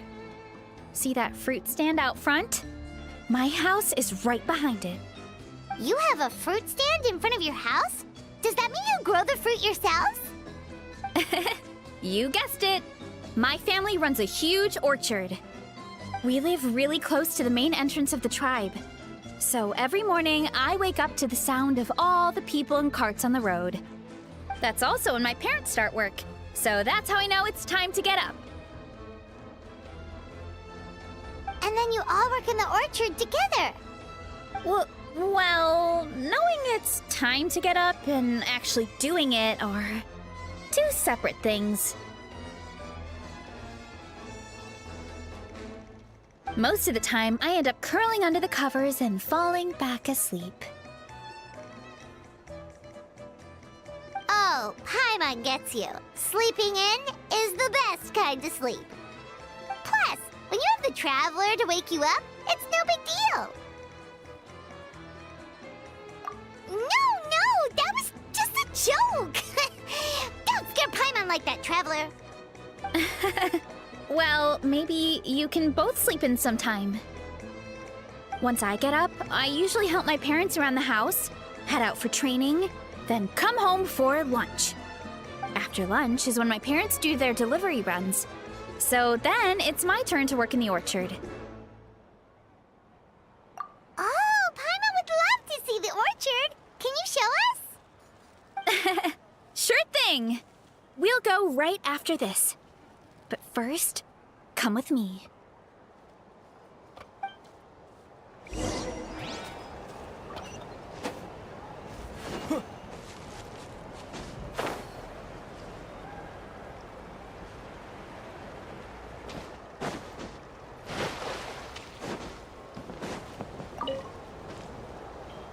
Oh, Coach Yan-san, are you here to do some training? Nope, just doing some maintenance on the equipment here while I have some time. Oh, it's you two! Welcome to the Collective of Plenty. Look, I bought this at the stadium the other day. Wait, we've seen that graffiti design before. It's not easy to get your hands on one of these. I had to wait in a super long line. Ooh, I bought a top with that design too!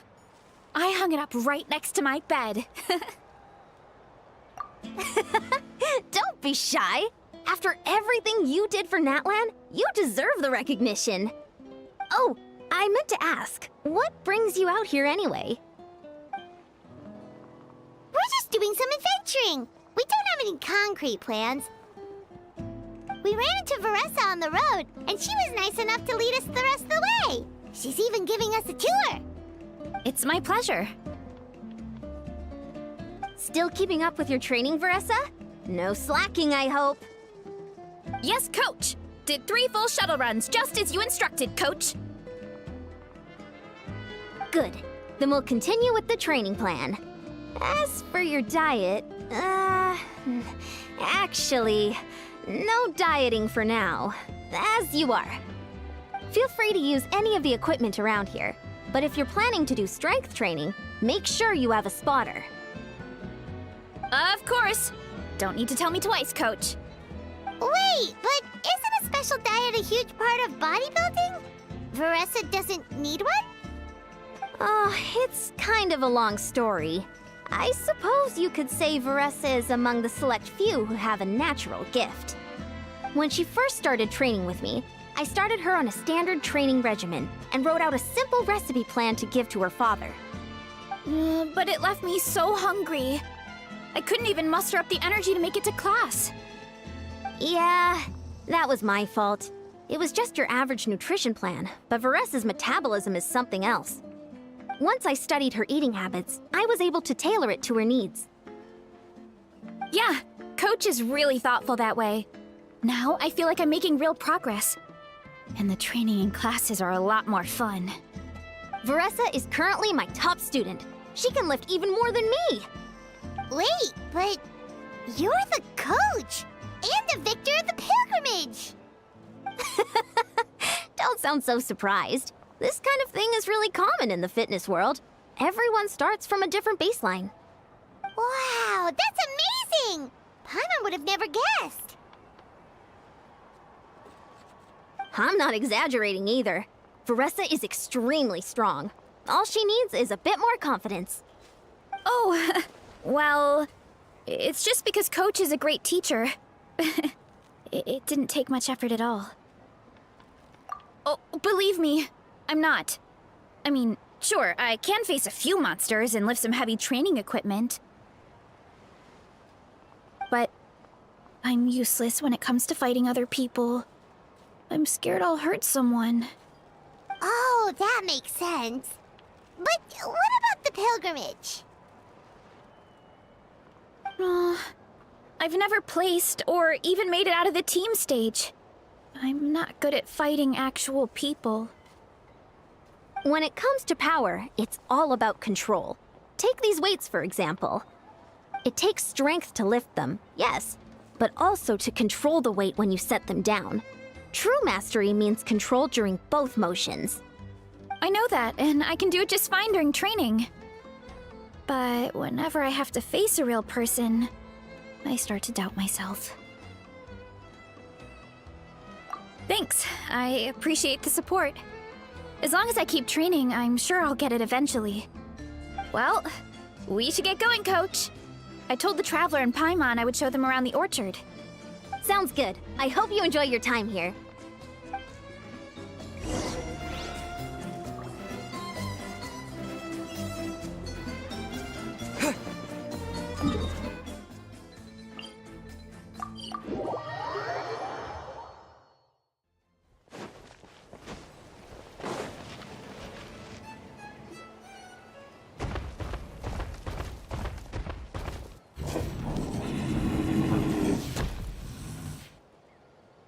Good girl, Vanana. Thanks for guarding the house. Now, let me take a good look at you. Did you have another growth spurt?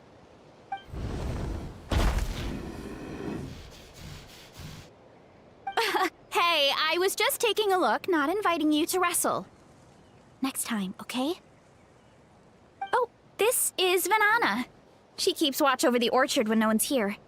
She's a tough little thing, but also a clingy baby at heart. Did you say little? She certainly doesn't look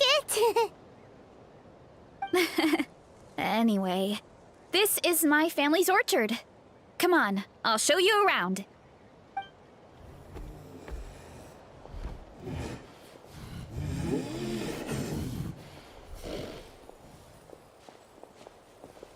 Whoa!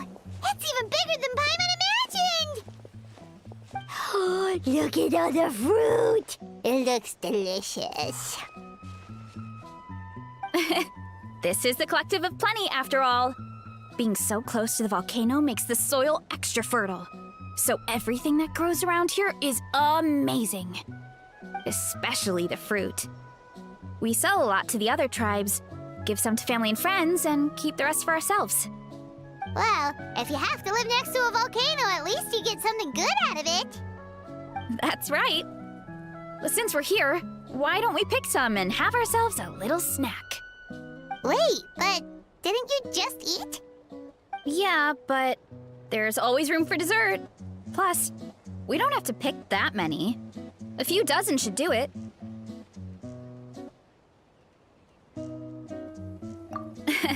You know that fruit stand in front of my house? Well, as a kid, whenever my dad was working at the stand, I would tug on his shirt and ask for a piece of fruit. I would scarf it down in a heartbeat and then ask for another. Before long, people would gather around just to watch. My dad told me I made the fruit look so delicious, more and more people started coming to our stand, which, of course, made me want to eat even more. The customers would ruffle my hair and say, "It's good to have a healthy appetite. You'll grow up big and strong for sure." I mean, what kid doesn't like a compliment? So I would smile, which would get my dad to smile. And then my mom, too. Aw, that's so cute! Plus, free fruit whenever you want. Jealous! With all that said, it also helped that our fruit actually tastes really good. And I'm not just saying that. You'll see what I mean in a minute. Oh, and there's an epic feast showdown in a few days, so we're providing a bunch of the fruit for the desserts. Epic Feast Showdown? Oh, sorry. It's basically a speed eating contest. We need to prepare a ton of ingredients. So don't worry about anything going to waste. Okay, let's get picking. Alright. Where should we start?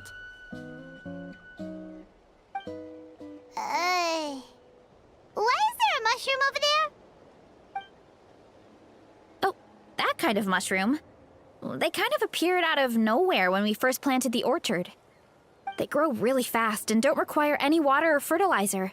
Oh, and the flavor is amazing. You can grill them, stir-fry them, or even eat them raw. The flavor has almost a fruity taste to it. A mushroom that tastes like a fruit? That's a new one.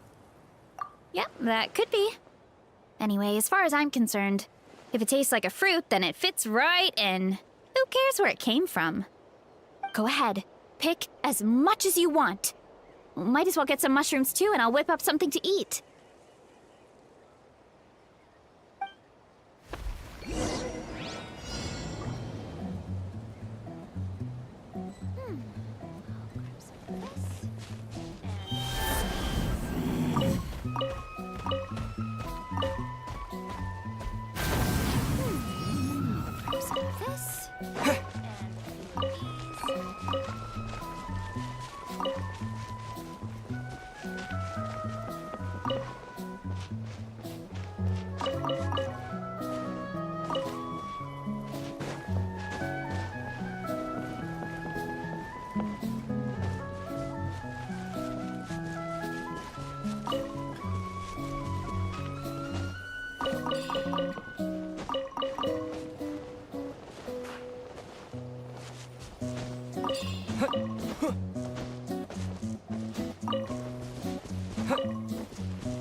Go ahead, pick.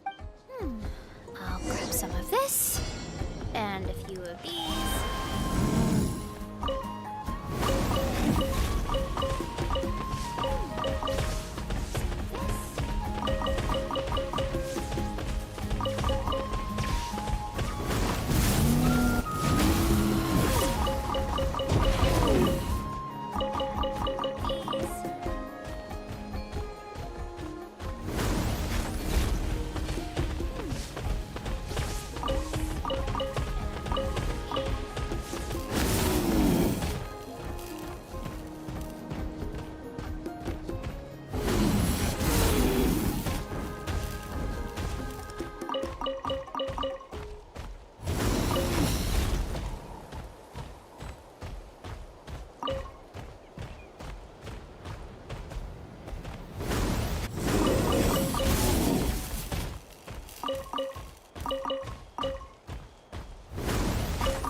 Whoa, that's quite the haul.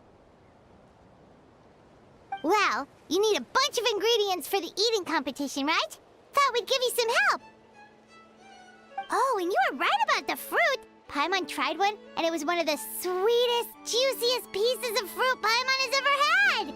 You must sell out every time! Also, Paimon tried one of the mushrooms too. In a weird way, it really did taste like a fruit. We should call them berry shrooms. Well, Paimon had multiple nations' worth of good food to refine her palate. Her taste buds never lie. Well, thanks to your help, we can call it early today. Oh, I promised you a meal, didn't I? I'll be right back.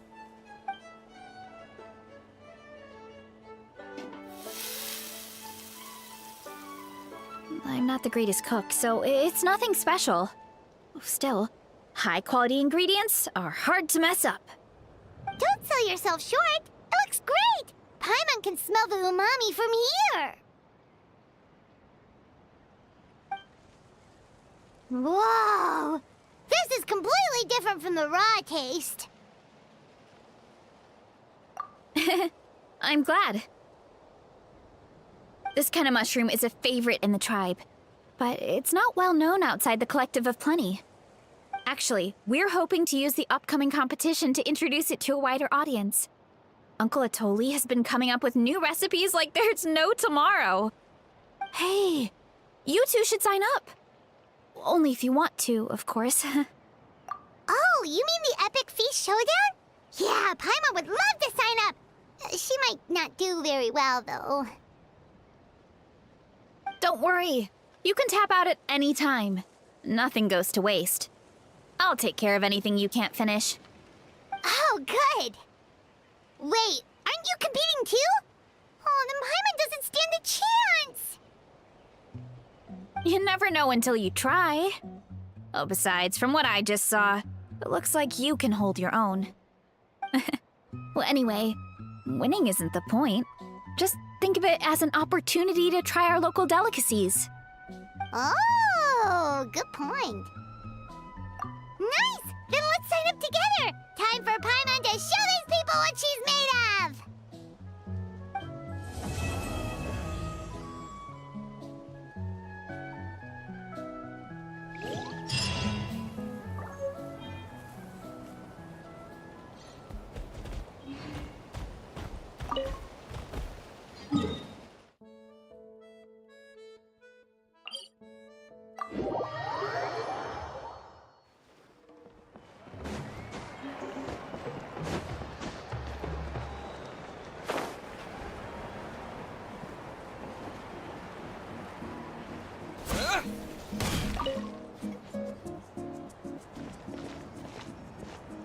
Oh, hey, you're here.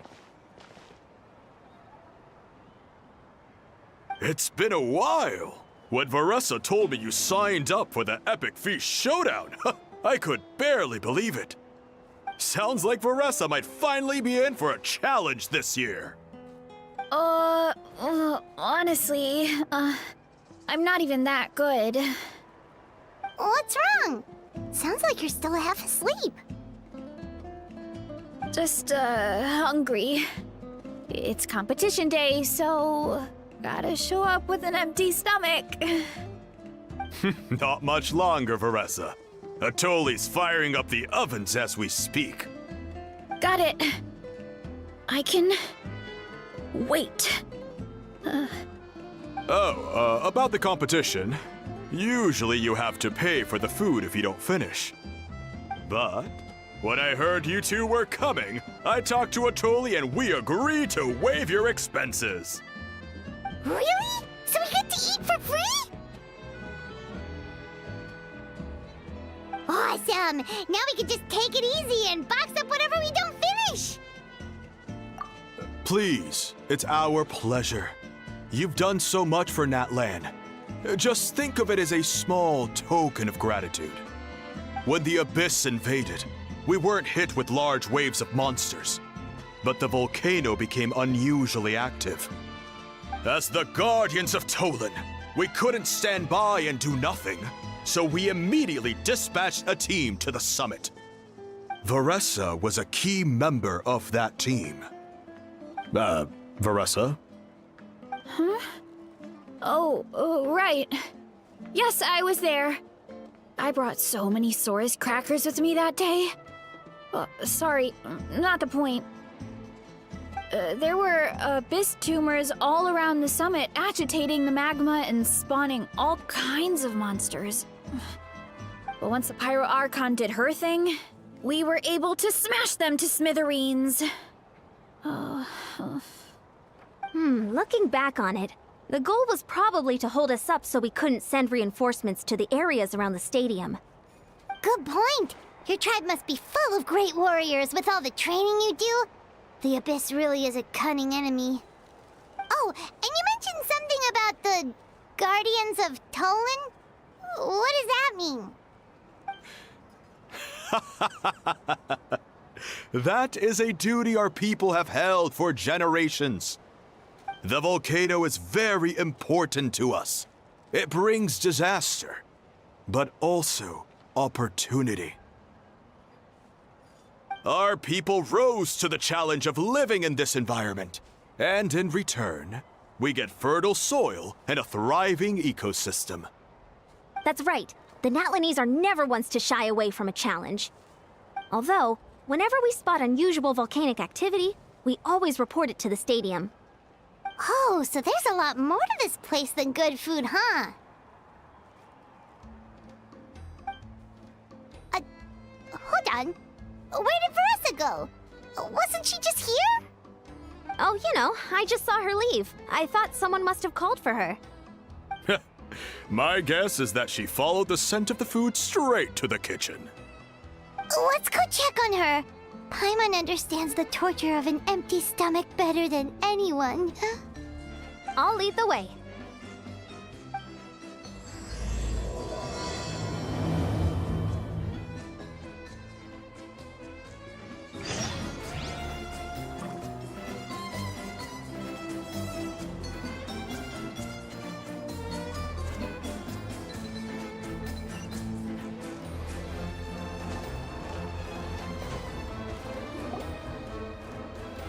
Oh, that smell.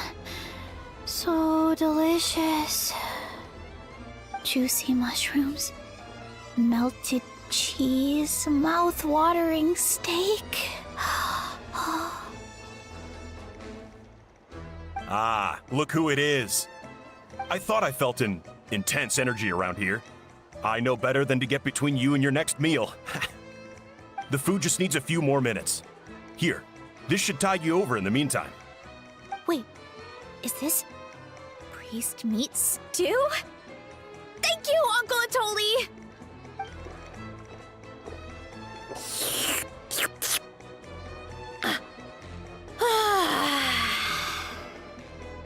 Veressa!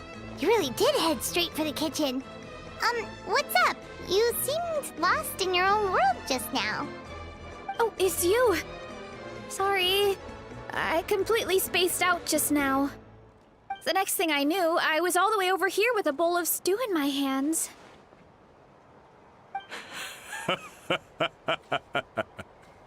Don't worry about it. I think we can all guess what happened. Prep took longer than usual, so I had to push back the competition. Sorry for making you wait, Veressa, especially on an empty stomach. No worries, Uncle Atoli. Your delicious soup fixed me right up. Oh, that sounds more like the Veressa we know. I become completely useless when I'm hungry. I really wanted to focus on the conversation back there, but no luck. That's perfectly normal. It takes a lot of energy to train the way you do, so you need more food to make up for it. You two know what I mean, right? Try to do too much on an empty stomach, and you end up feeling weak and lightheaded. Oh boy, Paimon's been there before. So, when is the competition supposed to start? Not sure I can wait much longer. 1 sec. I'll go check. We're all set. Time to gather the contestants, Zakatl. The showdown is about to begin. Got it! Let's head to the venue. The food will be brought out shortly. Finally! Oh, I'm so ready to dig in.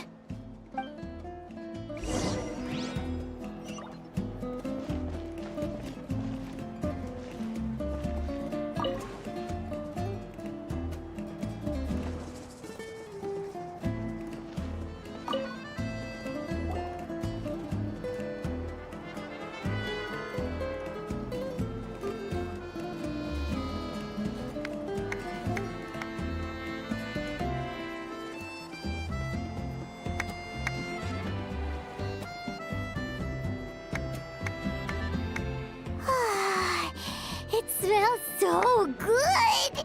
Veressa had the right idea. It's definitely worth the wait. Yeah, we could maybe finish one portion between the two of us. And even that's a stretch. But one portion each? There's no chance. Time to dig in. Thanks for the food, Uncle Atoli. Whoa! Hold on! Veressa's plate looks completely different than ours! I forgot to mention, the competition actually has 2 levels. The regular challenge and the Veressa challenge. The Veressa challenge is only for people who have completed the regular challenge in the past.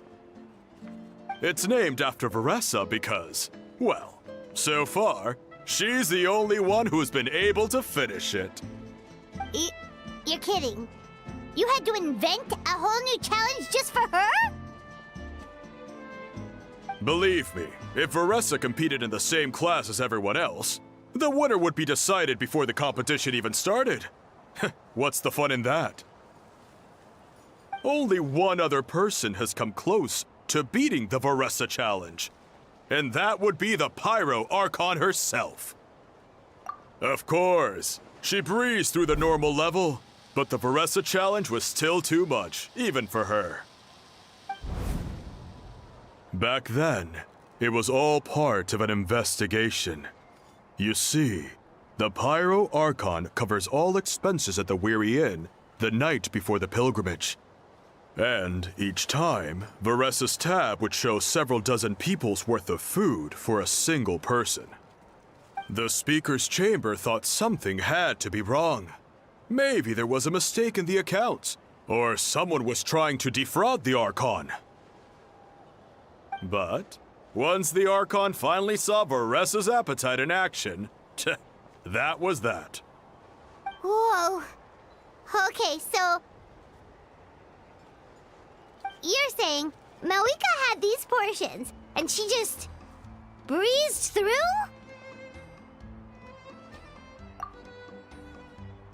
You're right. Let's go.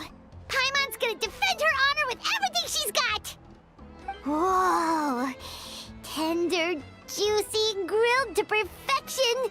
It's delicious!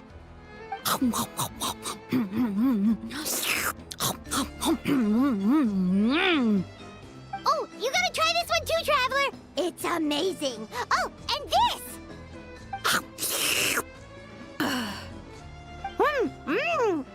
And this one is...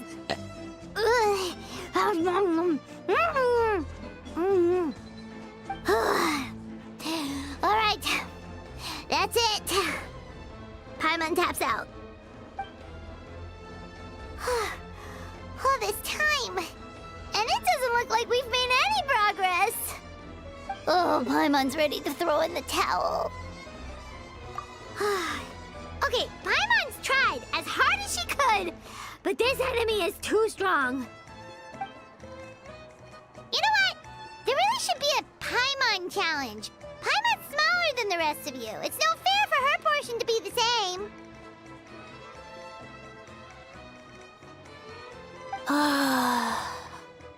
Let's hear it for Veressa, who has once again completed the challenge.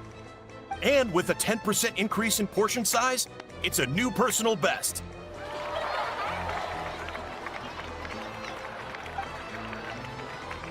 Ha! Well done, Veressa. Amazing job! Oh, it's nothing. Uncle Atoli's food is just too good. I couldn't stop myself. You actually finished it? Jeez, are you okay? Huh? Why wouldn't I be? You don't feel bloated? Or like you're gonna throw up? Oh, Paimon's so full it feels like she's gonna sink. Oh, nope.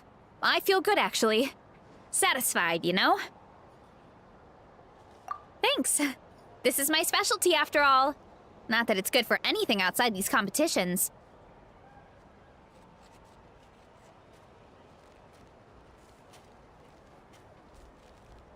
If I'm honest, I'd rather be like you or Kochi-an-san. A hero brave enough to stand against the abyss. Don't worry, Veressa. For someone as talented as you, it's only a matter of time before you shine in the arena. Eon-san, did you beat the challenge too? Of course. The regular challenge is easy for me. I've attempted the Veressa challenge a few times too, but never even came close. Okay, there has to be more to this than just appetite.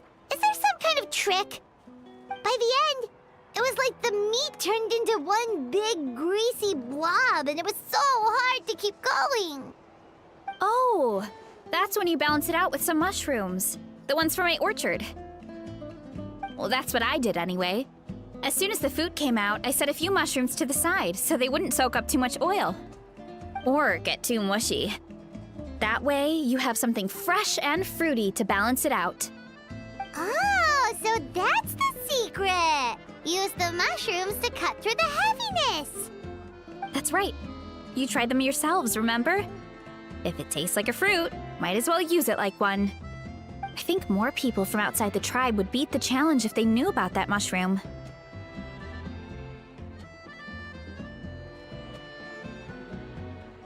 Eon-san, some of the contestants are looking for you.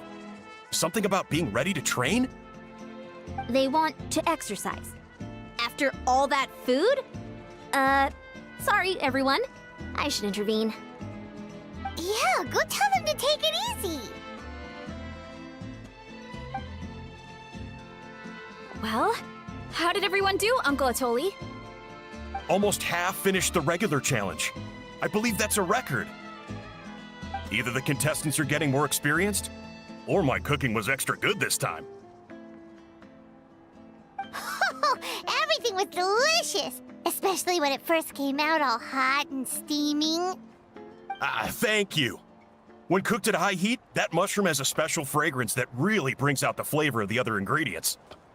Oh, and since you're new here, I should mention something else about that mushroom. It's an excellent addition to any dish, but there are actually two varieties. Red, which is the most common, and green.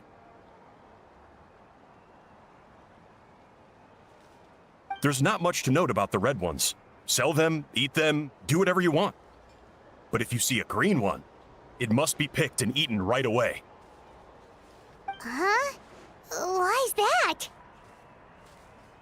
That's just what a scholar from Sumeru said when the orchard first opened. No one knows the reason. We just do as we're told. Whenever a green mushroom pops up in the orchard, I pick it and eat it. The flavor is identical to the red ones. Okay, because that's not weirdly specific at all. Well, of course. Who wouldn't be intrigued by something like that? But curiosity isn't always a good thing, right? Oh, by the way, Veressa, I'm almost out of red mushrooms. Could you run to the orchard and grab some more for me? Of course, Uncle Atoli. I'm on it. Want to come with you too? What do you think, Traveler?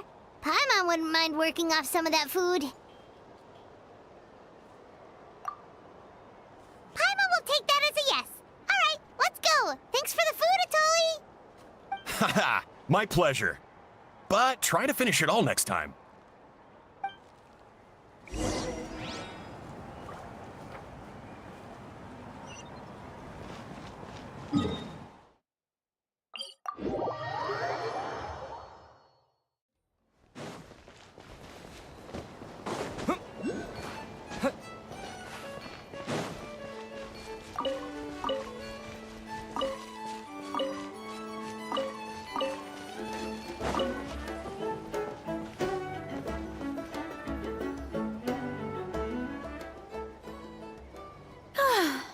After that meal, I'm ready to tackle anything.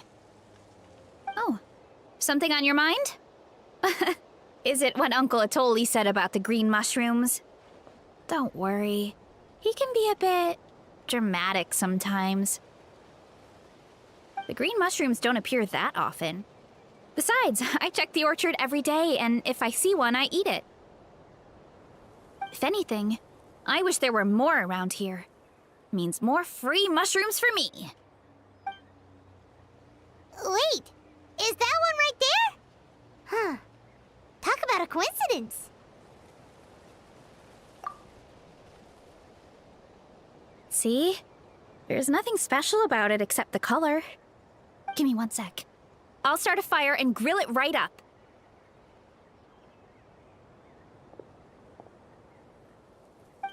Paimon's gonna pass on this one.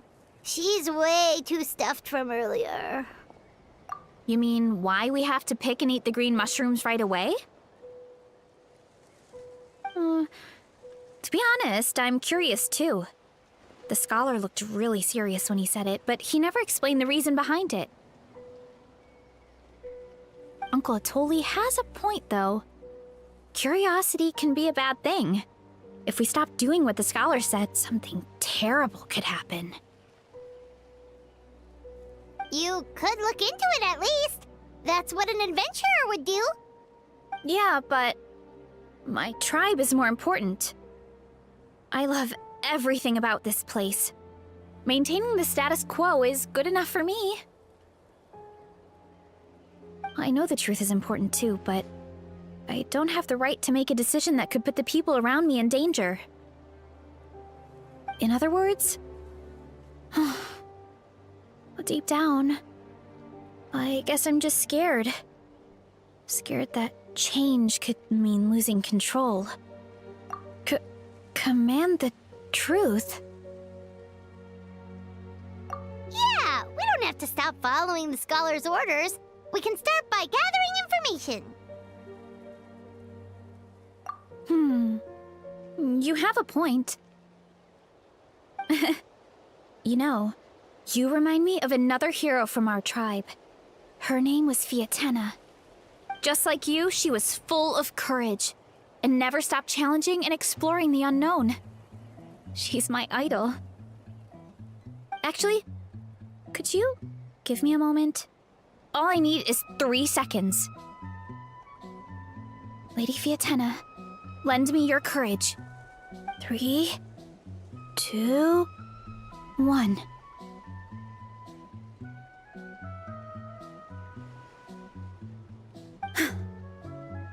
You're right. I can't keep running from the truth. I want to command it, just like you said. So, where should we start with the investigation? You probably have a bunch of experience. Oh, the green mushroom, you mean? The taste is the same as the red ones. There's nothing special there. Well, the Traveler is a lot more perceptive than most people. He should at least give it a try. Oh, I see. Well then, I'll grill some up right away.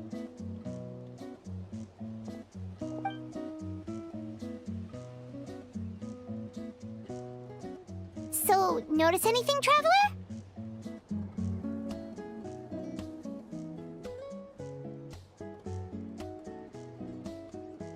Just like Varesha said. Guess it was the same for all of us. Finally, a worthy devotee after all this time. Fascinating. Who said that? No need for alarm. There is only one among you who piqued my interest, and that is the one with golden hair. Seeing as you all appear to be acquainted, I allowed the rest of you to hear my voice as well. Now, I shall grant you all the honor of becoming my first subjects in this era. Now, you were the ones who wanted to learn more about my origins. I merely granted your wish. Origins? Wait, you're the green mushroom? Ah, so you do know how to use your brain, young one. You'll excuse me if I have no interest in you, craven and dull-witted as you usually seem. Hey, watch it, buddy! Let me remind you, it was your own curiosity that started all of this. I see no reason for me to stand down. I only granted you this audience because I saw potential in you.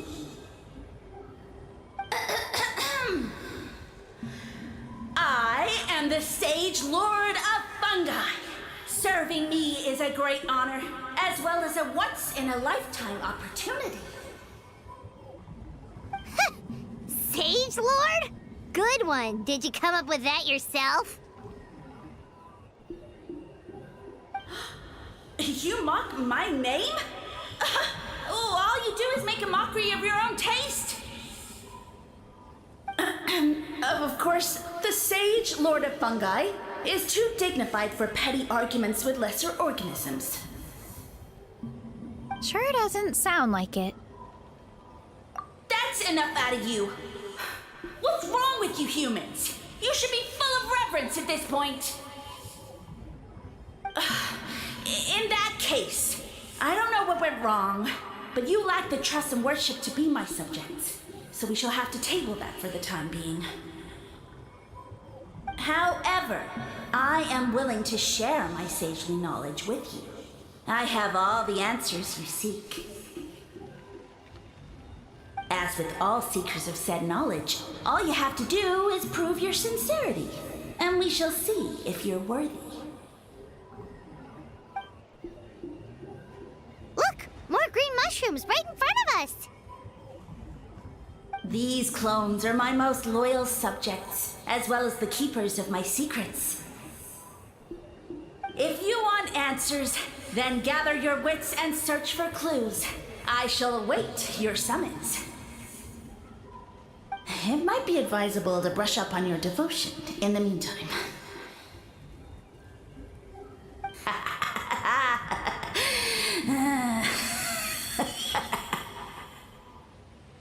The voice is gone. Finally, Paimon had enough of that racket. Talking in our heads without permission, spewing a bunch of nonsense. Even a How is better than him. So, do you think what he said was true? About being the Sage Lord of Fungi and all that? Maybe, but most of it sounded like hot air to Paimon. True. That conversation in our heads definitely was real. And it proves these mushrooms aren't regular mushrooms at all. Something fishy is going on. I guess this is the beginning of our hero's journey then. So let's make like heroes and get to the bottom of this. So we can command the truth and this mushroom.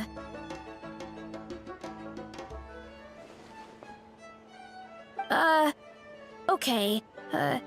That sounded a lot cooler in my head. Well, we have one thing going for us. We've faced mushrooms before, and they're pretty pathetic as far as enemies go.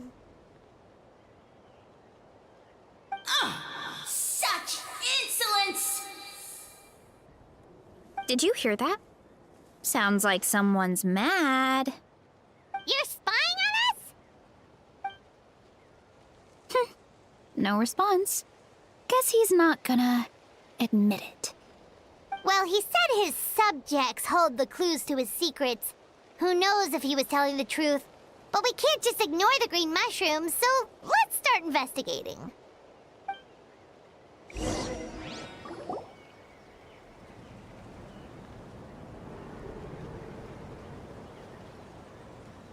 Okay, so this one is red. Ah! Fungus! It turned into a fungus!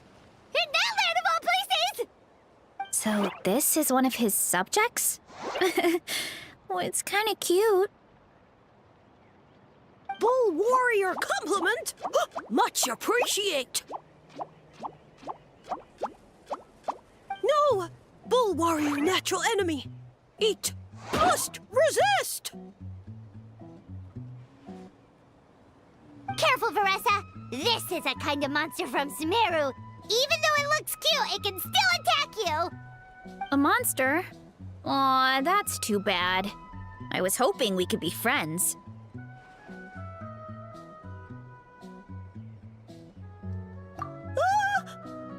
Mercy! Mercy! Food is sacred! Everything else, waste! That's all I know. Promise! It turned back into a normal mushroom. What's... You mean that food is sacred? Well, that's a whole bunch of nothing. Let's go look somewhere else.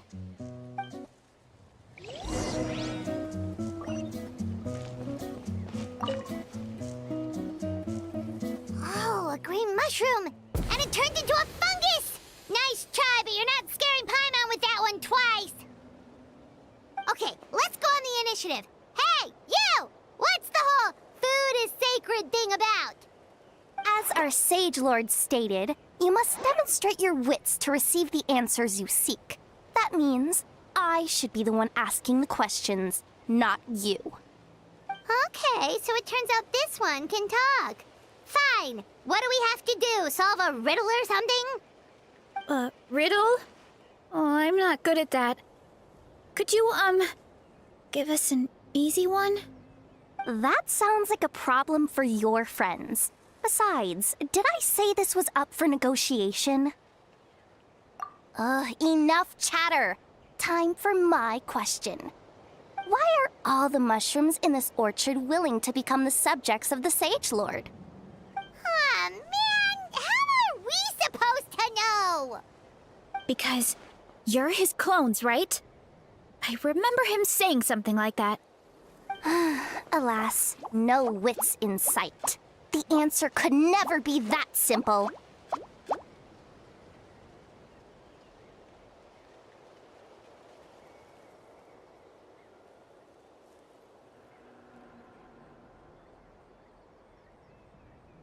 What? How did you get that so fast? Oh, it's that kind of riddle. Sumeru mushrooms! Of course! Paimon can't believe she didn't think of this possibility. Wait, does that mean everyone in Sumeru is into puns? Huh. Is it because the people are so clever? No, we just, have a lot of experience with these kinds of jokes. Well, since you have proven your wits, I will now answer your question. The act of eating is not only a physical necessity, but also a sacred ritual. Mushrooms like us are the Sage Lord's intermediaries. Incinerating our flesh forges a spiritual connection between you and the Sage Lord himself. Oh, so that's why he could speak to us in our heads. So you're saying if we want to talk to him again, all we have to do is eat more mushrooms? No, wait, don't turn back into a regular mushroom! Oh, too late. And all we have is another cryptic message. Well, if eating is a sacred ritual, maybe we need to perform some kind of ceremony with special tools or something. Oh, good thinking, Veressa! Let's try and ask the other mushrooms! Oh, but we should probably pick this one first since it's a green mushroom.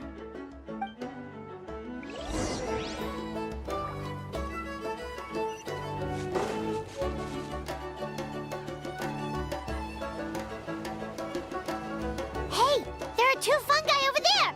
Looks like they're discussing something. Have you figured out how you're going to test the humans? Of course! Any random question should do the trick. They don't look very smart to me.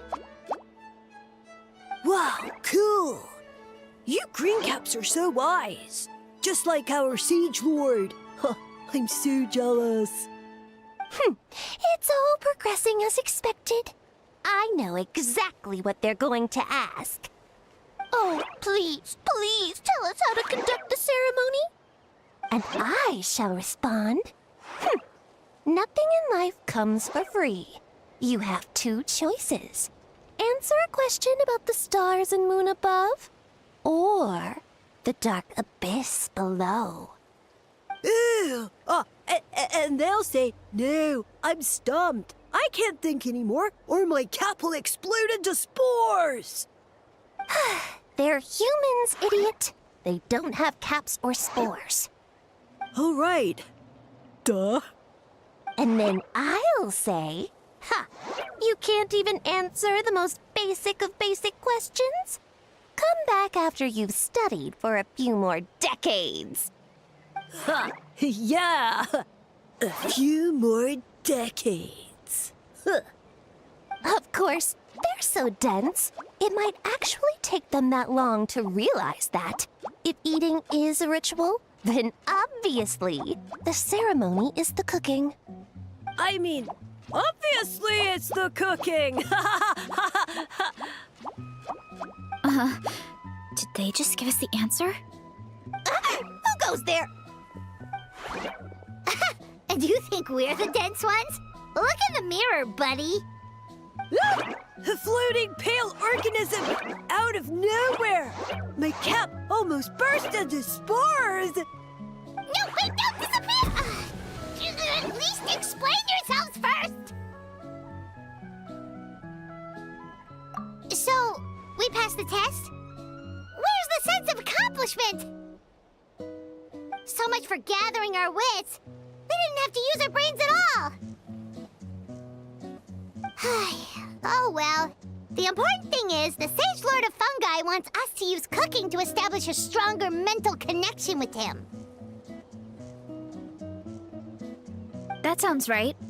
Uncle Atoli did say, when you cook this mushroom, the higher the heat, the better the fragrance. Right! That was the case when you grilled them in the orchard, too. Heat really does release their flavor. Okay, let's give it a try. Definitely. But we should probably explain the situation to Uncle Akatl and the rest of the tribe first. Good call. It's best for everyone to be prepared.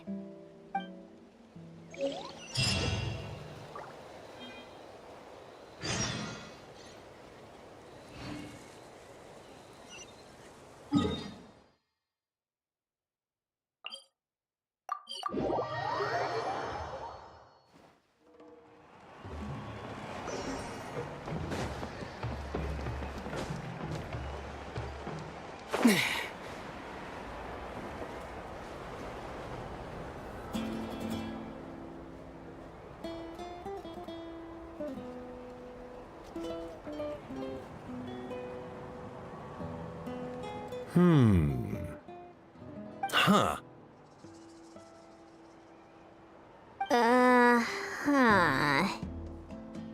Okay, so it felt pretty normal in the moment, but hearing it back does sound kind of, ridiculous. So, the mushrooms in the orchard are sentient. What a remarkable discovery! Yeah, without your investigation, who knows what could have happened? Thanks for looking into it, and for collecting all this information. What a relief. I was worried it sounded like I lost my marbles. It does sound far-fetched. After all, none of us have ever spoken to a mushroom. But we know you're not one to lie, Varessa. Besides, the origin of the green mushrooms has always been a mystery to us. Thanks to you, we now know something sinister could be going on. So, we should do our part to help. Yeah, just let me know if there's anything I can do. Wow, that didn't take much convincing.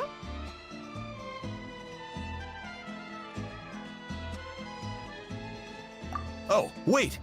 You said the mushrooms needed to be cooked at high heat, right? I can do that for you right now. I'll be quick.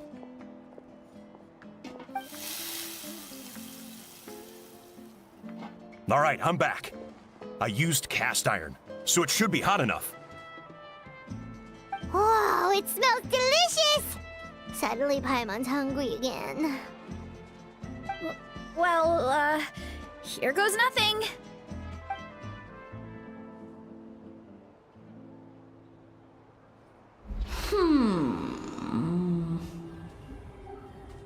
Wait, that's his voice! Looks like you stumbled upon the right path. But this temperature does not demonstrate even a fraction of the sincerity I require. Did you really think some common stove could generate enough heat to earn the acknowledgement of the Sage Lord? humans are such a disappointment. You can solve my riddles when the answers are handed to you on a silver platter. But as soon as there are no more hints, not a shred of intelligence in sight. Do try and use your brain this time. How did it go? Did you hear the voice? Annoying menace of a mushroom! The Sage Lord of Fungi said the heat's still not high enough. Sage Lord of nitpicking, more like! Not high enough, huh? I guess that means we need a more powerful source of heat. Attention, everyone! We need items that can generate intense heat. Anything you can find. I'll see what I can do. Leave it to me.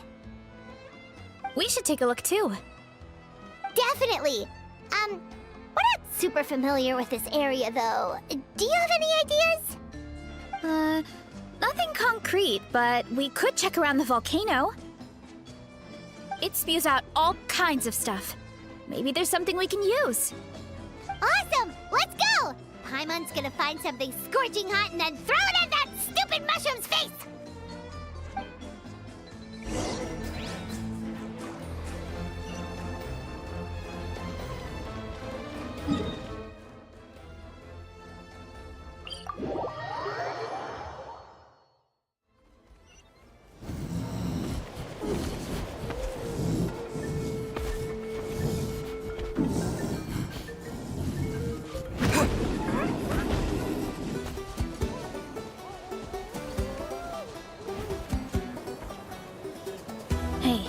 There should be some avatars of lava somewhere along this path.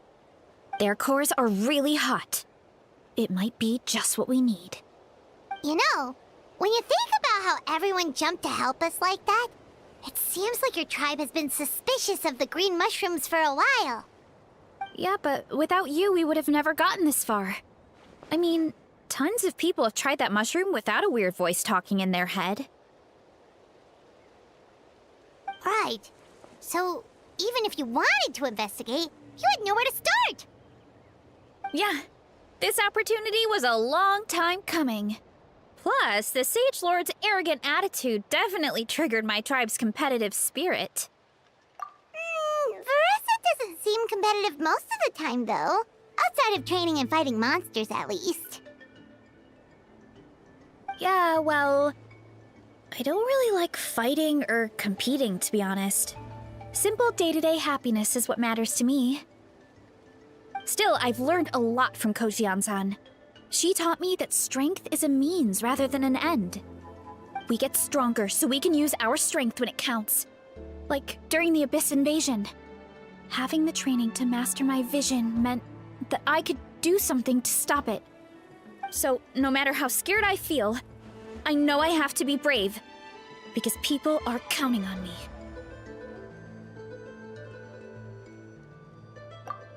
Thanks. It's a work in progress. I can only hope that one day I can be as brave as Lady Fiatena. All right, we should keep looking.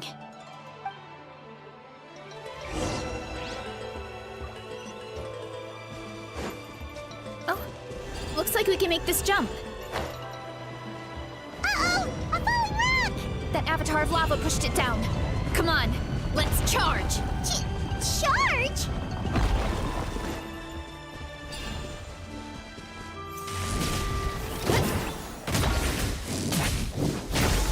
Zero incoming! Oof!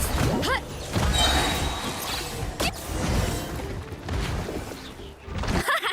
Done and dusted. This core should be perfect.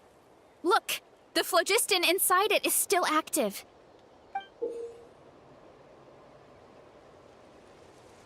Oh, let's see! Woo! Hot! A few more chunks like this, and we should be good. Come on, let's keep heading up. Let's roll! Careful! 3 avatars of lava ahead! Zero incoming! Yeah!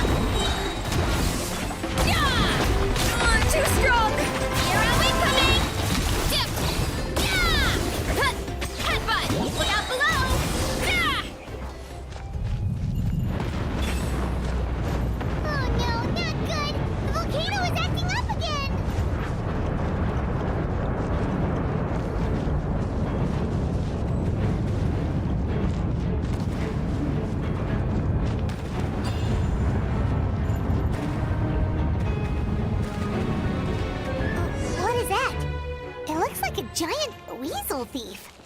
Is there a great Tolan weasel thief or something? We call it a furnace shell mountain weasel. It's very aggressive, so be careful.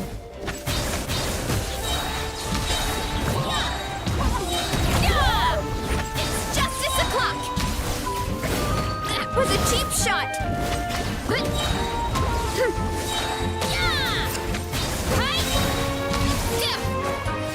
Look out below!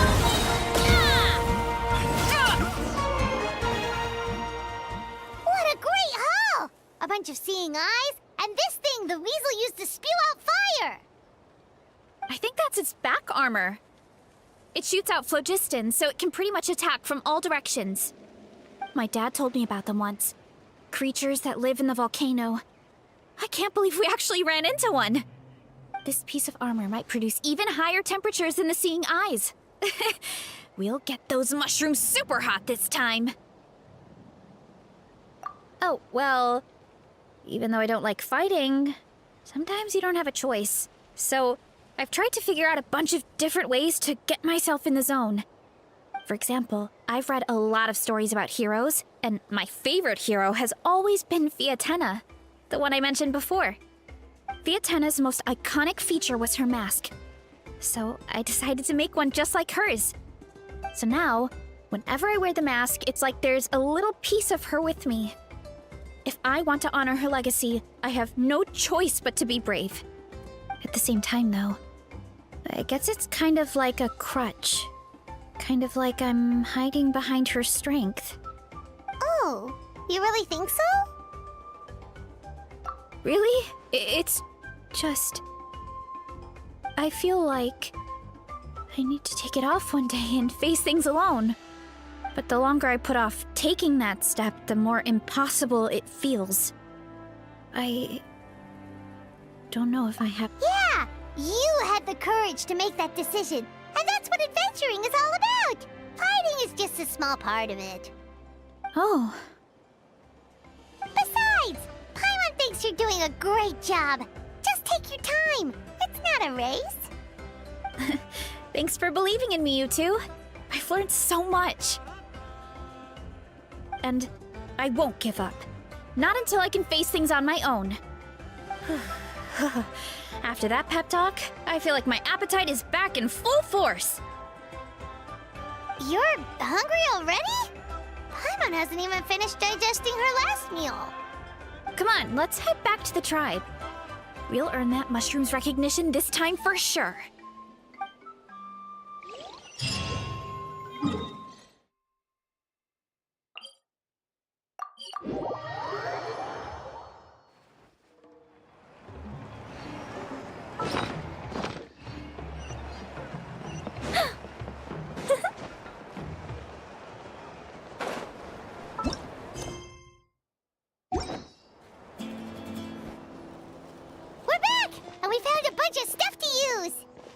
Great! We're almost done with the preparations on our side, too. I've managed to get these iron chunks red hot. We should be good to go. Yeah, and since we need really high temperatures, I brought the best stove I could find. And I got a bunch of buckets of lava on standby if we need more fuel. Yeah, but the things we brought aren't your typical cooking utensils either. Well, that mushroom started it, right, everyone? Disrespecting Varessa and her guest of honor. Yeah, we'll see what sort of excuses it can come up with this time. Thanks for the help, everyone. It really means a lot.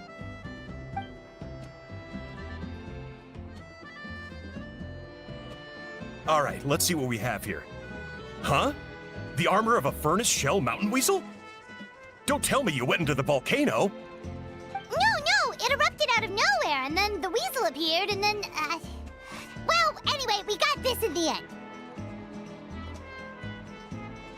Either way, this is something special. Back when I was training to be a chef, I studied the effect of temperature on different ingredients. This kind of armor produces intense localized heat. It's great for fish because you can get a nice sear on one side without overcooking the other. Anyway, let's get started. The mushrooms are all ready to go. All right, let's go!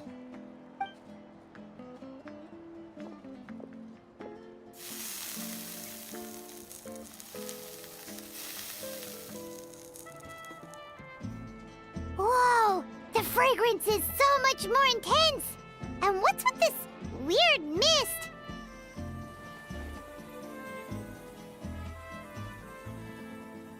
Wait, no. Something's not right.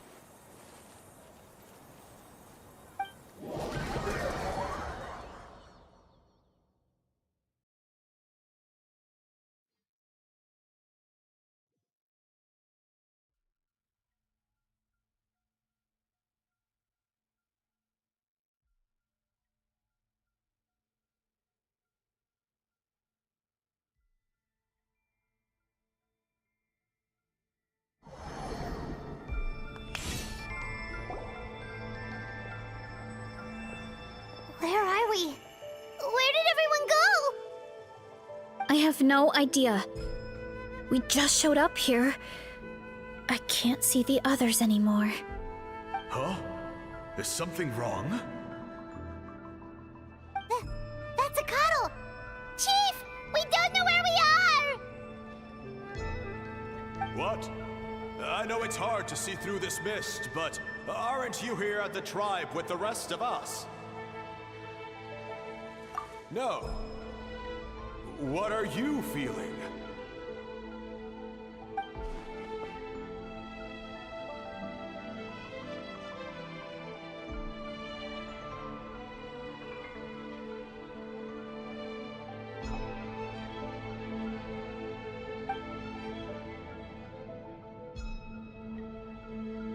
Because you are the only worthy devotees, of course. Evil jerk of a mushroom, so this is what you look like!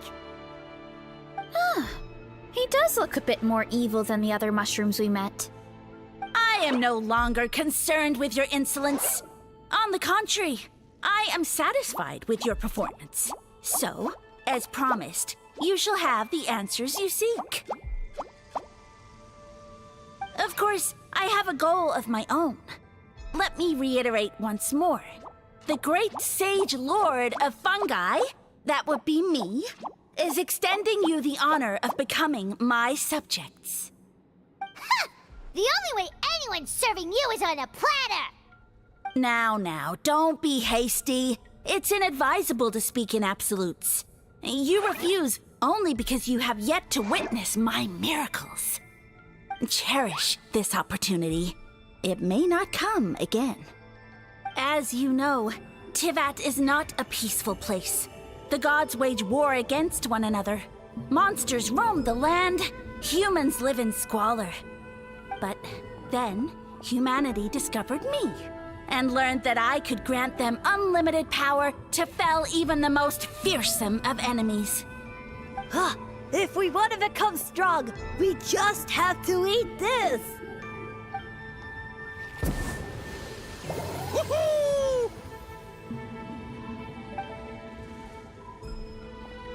Those monsters are no match for me! And so, the humans worshipped me as their savior. And in return, I revealed my identity as the Sage Lord of Fungi. You really expect us to believe that? Besides, as far as enemies go, a few puny fungi aren't that fearsome. Such arrogance! Take that back and apologize before I lose my temper. You wish! I mean, those monsters really don't look that scary. Not the kind you'd need a miracle to defeat anyway. You insignificant mortals boast of strength? Very well. Then prove it!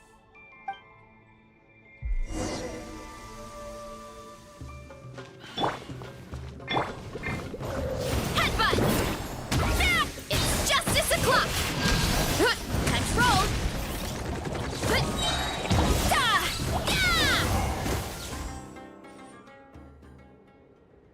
Well fought! You see?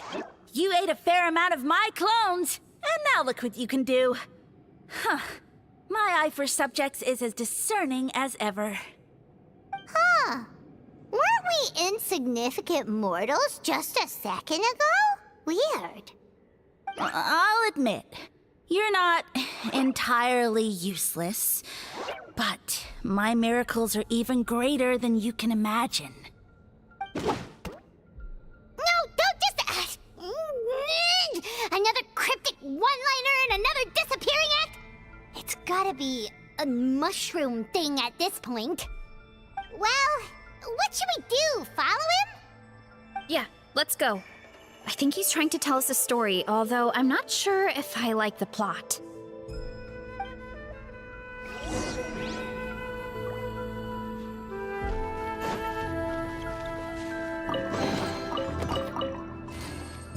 Hurry up, Brassa!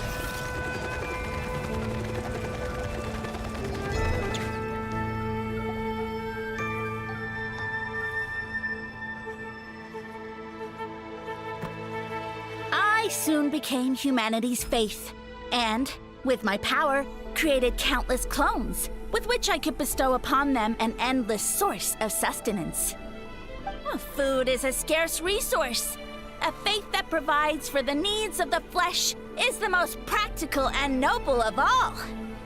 And as my subjects gave themselves in service, either as civilians or warriors, I rewarded them with mushrooms in proportion to their contribution. The most exceptional among them could receive as many as 20 mushrooms a day. That's it? What are you insinuating? Are mushrooms not enough?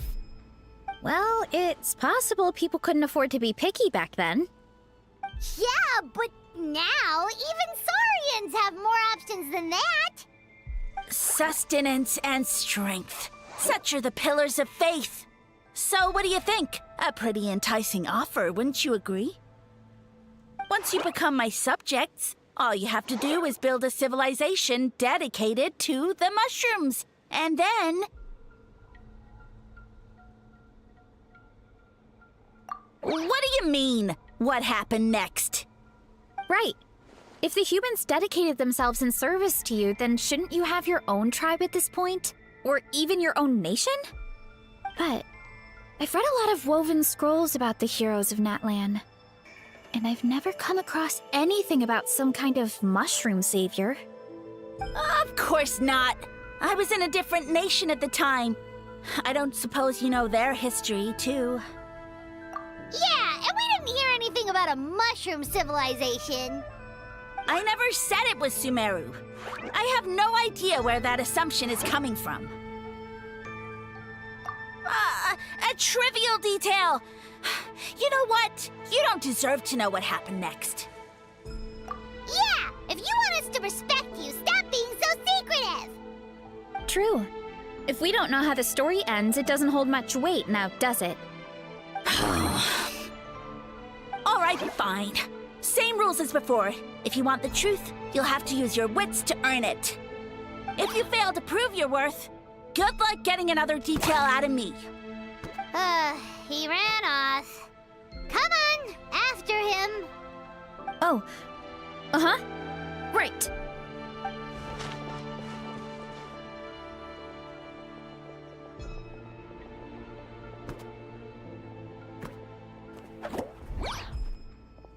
He jumped down from here! So it looks like we just need to... Is something wrong, Traveler? Off? How? That's how I feel too. Based on his personality, if he won't tell us how things turned out in the end, it must be because it's not something he can brag about. Besides, how did he even get from Sumeru to Natlan? Seems like he's avoiding that subject too. And through it all, he still hasn't given up on recruiting us. Even though he's in for a rude awakening. Yeah, he seemed pretty annoyed with our questions. Why not just kick us to the curb? But why? All right, sounds like a plan. Let's go!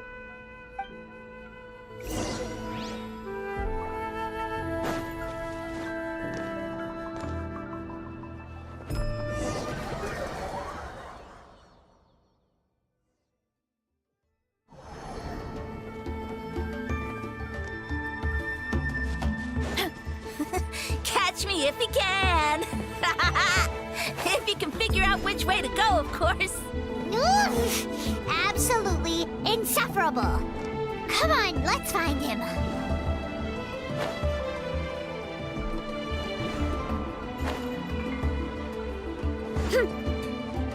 Leave this to me.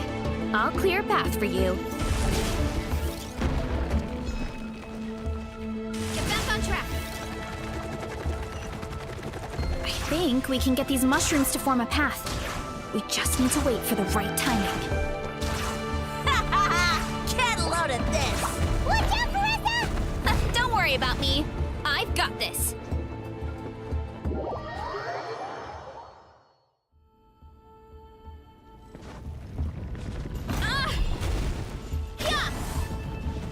Too strong. Ow, ow, ow. Hurry up, Brassa! Gotta steer clear of other people.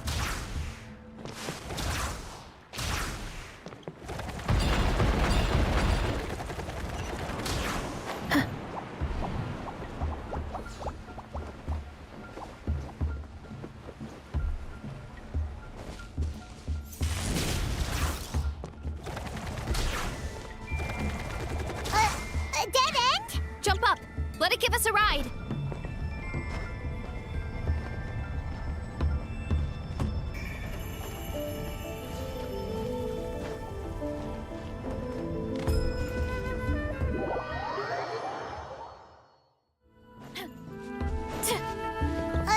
A dead end? Jump up. Let it give us a ride.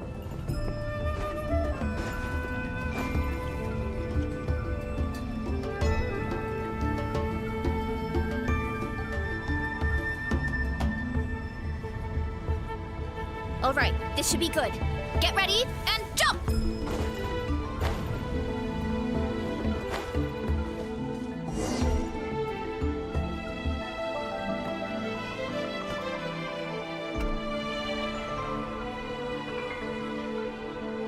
Backed into a corner, huh?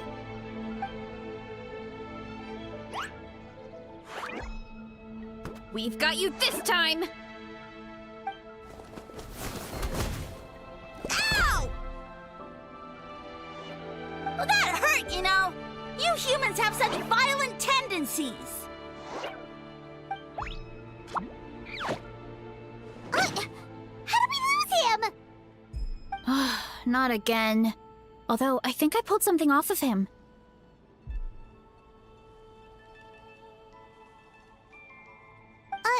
A ball of mist. Oh no, it's spreading. Ah, they're gonna eat us.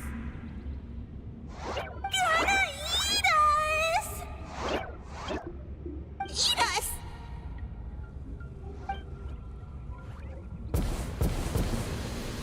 Ungrateful humans. At this rate, I won't have any clones left. The more my clones are consumed, the less power I have.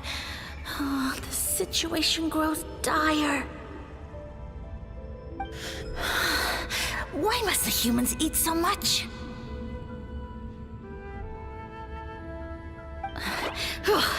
My power is all but spent, but it was still enough to control a single human at least.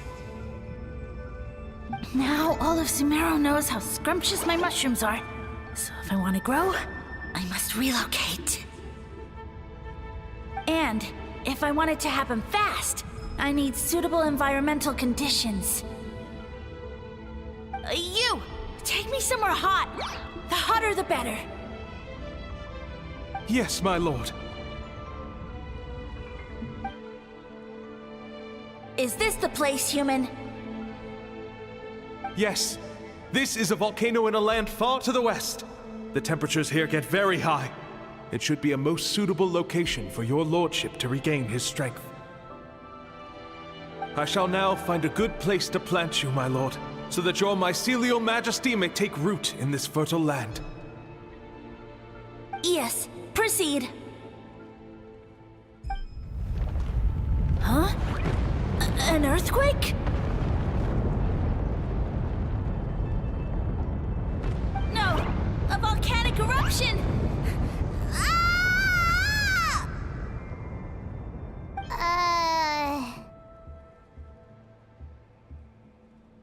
So that's how it ended. No wonder you tried to hide it from us. It's pretty embarrassing. I thought he said people formed communities around this mushroom and used it as their main source of food. Yeah, but it looks like his following got too big and he couldn't keep up with the demand. Huh. He used the mushrooms as his main recruitment tactic. But then the situation got out of control. Which means the more mushrooms the humans ate, the less powerful he became, right? Wow. So his following didn't last long. Nope, which explains why there aren't any records about some kind of mushroom civilization. In the end, he mind-controlled a human to bring him to Natlan and then got buried under a pile of volcanic rocks. Yeah. For who knows how long. When we were talking to him earlier, he seemed kind of, out of touch, you know?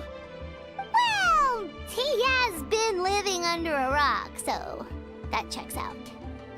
But clearing out this area for your orchard finally allowed him to start regaining his power. Yeah, that sounds right. My parents always thought it was so weird that mushrooms kept popping up around the orchard no matter what we did. Now it makes sense. Wait, but if everything we saw is true, that means this mushroom has mind control powers or something? That's a recipe for disaster. Hold on. Do you remember what he showed us? A group of humans worshipping a giant mushroom. It just doesn't make sense. They must have been mind controlled. But when he started running out of power, he couldn't keep it up. Oh, yeah. Maybe that's why he doesn't seem to be able to control us either. Oh? Why? All right, then let's find this mushroom.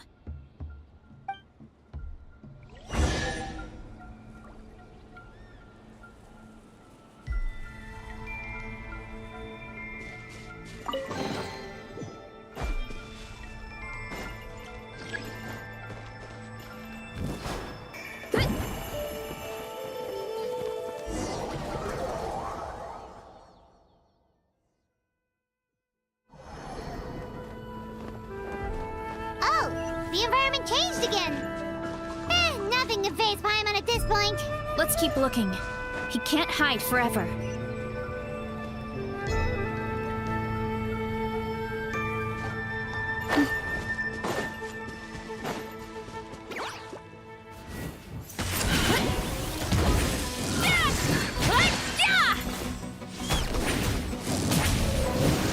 Too strong!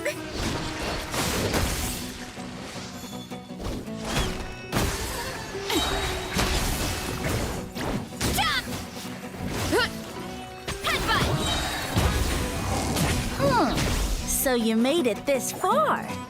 Impressive. In that case... He hid himself in the statue.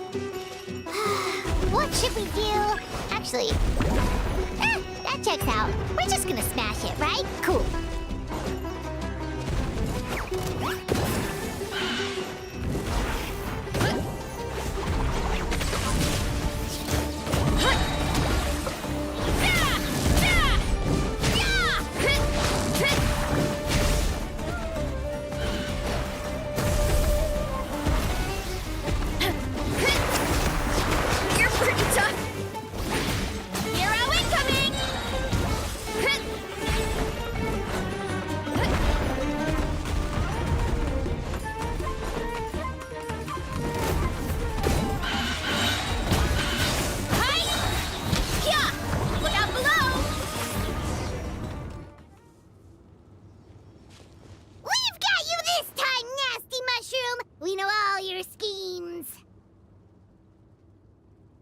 We thought you were just a mushroom that happened to taste good. But now we know how dangerous you are, so we have to stop you. Huh. It would seem you're not completely devoid of intelligence. Fitting for my future subjects. Still, you're overlooking a very important detail. Did you think I was running away because I was scared? Well, this is a world of my creation. My will rules supreme. My schemes have been exposed, you say. No matter. My goal has already been achieved. What? Although I prefer to call myself the Sage Lord of Fungi, in the human tongue, I am known by another name. You now behold the god Bifrons, the sole protagonist in this endless carnage! Indeed, foolish, shallow, and ungrateful humans, have you forgotten your savior during this time of war? I am the god who's protecting countless of your kind during this Archon War. You have no food in which to satiate your hunger, no means with which to counter the hordes of monsters, and the gods loom overhead, capable of reducing you to ashes with a simple snap of their fingers. Just one word, and you could have had my protection. But now, that opportunity is lost forever, and you only have your own stupidity and arrogance to blame. No matter, my plan has already succeeded. What you saw when you cooked the mushrooms was not mist, but spores, set to sprout into green mushrooms very soon. And that's where their true power lies. Because, given a bit of time to grow, green mushrooms will multiply exponentially. You see, considering my current level of power, I had no way to create large number of clones. Unless, of course, I had access to a source of extreme heat. And you delivered one to me on a silver platter. That was my plan all along. So, you kept running away from us because you needed to buy time? Precisely. Before long, the green mushrooms will multiply at an unstoppable rate, allowing me to return to the peak of my power. Then, I shall reclaim my dignity and status as a god, achieve victory in the Archon War, and take revenge on Sumeru. You have no concept of time, do you? Newsflash, the Archon War is old news, buddy. Nonsense! Is that not the source of your suffering? All I hear in this land is war this and war that. If you fear the Archon War, all the more reason to cower behind the protection of a god. Pretty sure they're talking about the war against the Abyss. Huh? The Archon War? I guess I've heard about that once or twice, but only from Outlanders. Ha!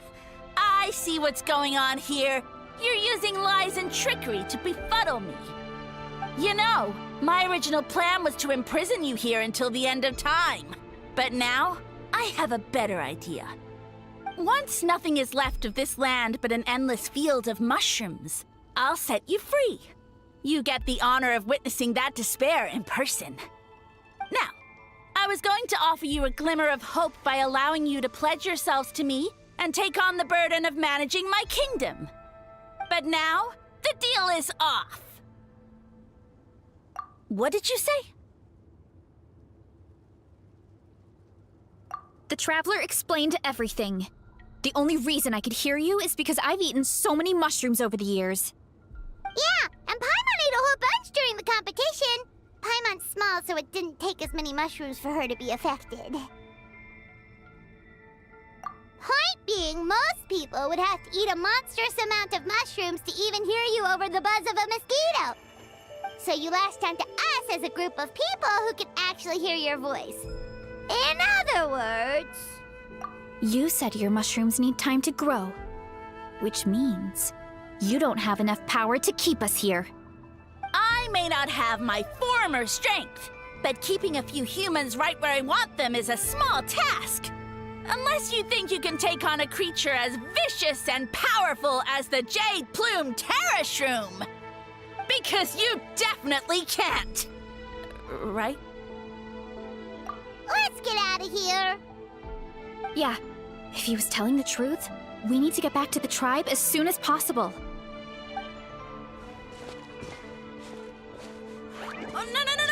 You must be bluffing! A few measly humans couldn't possibly be that powerful! And what's this about a war against the Abyss? Hey, I want answers! Paimon's not gonna waste one more word on this guy. Let's go!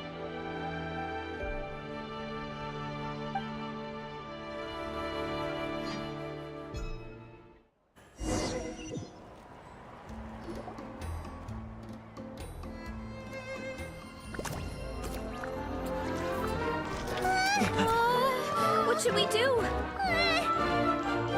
Worried? Ha ha ha! Don't be! It's just a few mushrooms. A Tolly! Get ready to feast!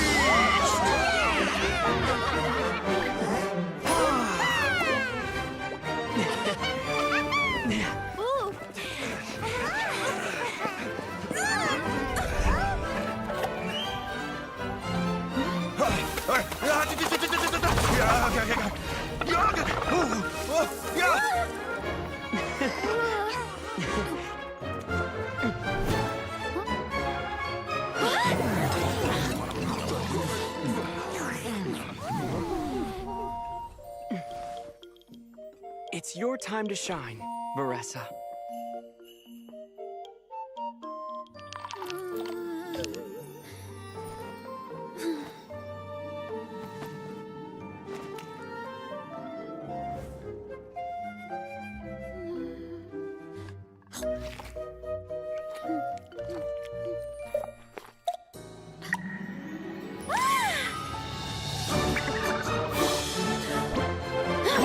More, please!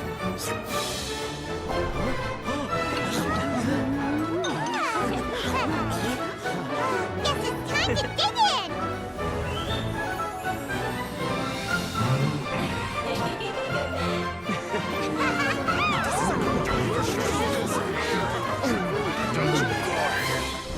Stop this at once! Huh?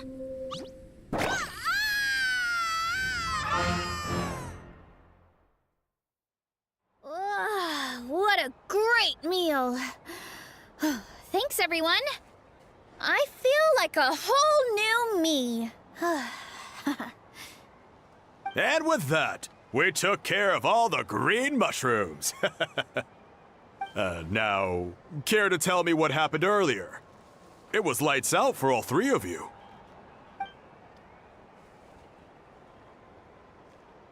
Someone planted a god in Veressa's orchard, and she's been eating it ever since.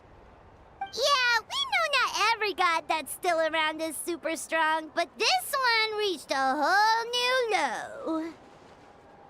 Also, didn't he have his facts all wrong?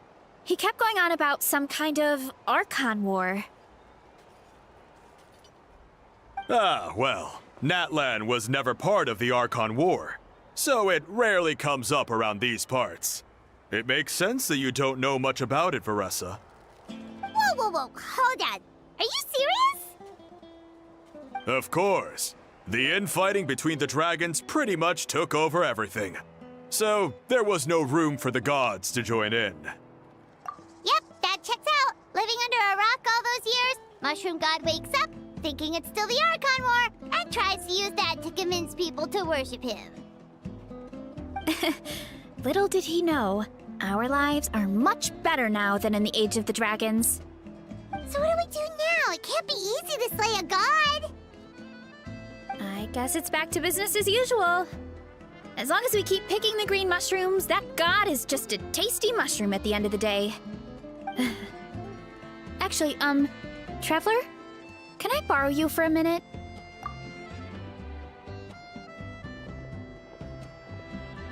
Alright, here's good. So, it's not anything super important. I just wanted to thank you from the bottom of my heart. Your encouragement gave me the courage to investigate the green mushrooms and helped me resolve a threat to my tribe. And maybe this sounds weird considering everything, but it was a really awesome adventure.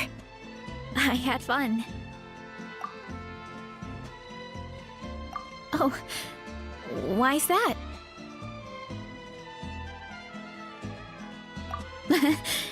You're right. I never thought my appetite would save the day. It's pretty surreal. But it's like you said. All it takes is a little patience and perseverance, and my time will come. If I start to doubt myself in the future, all I need to do is think of this experience and everything I've learned along the way. Hey, you two! Akata was saying that since a scholar from Sumeru warned the tribe about the mushrooms, someone there must know about the mushroom god. Should we go check it out? Couldn't hurt to get more information. Oh, good point. But if we're heading to the academia, I need to get permission from Uncle Akatl first. Right. And it's not a quick trip. We have to cross the whole desert. Good idea. Let's check it out.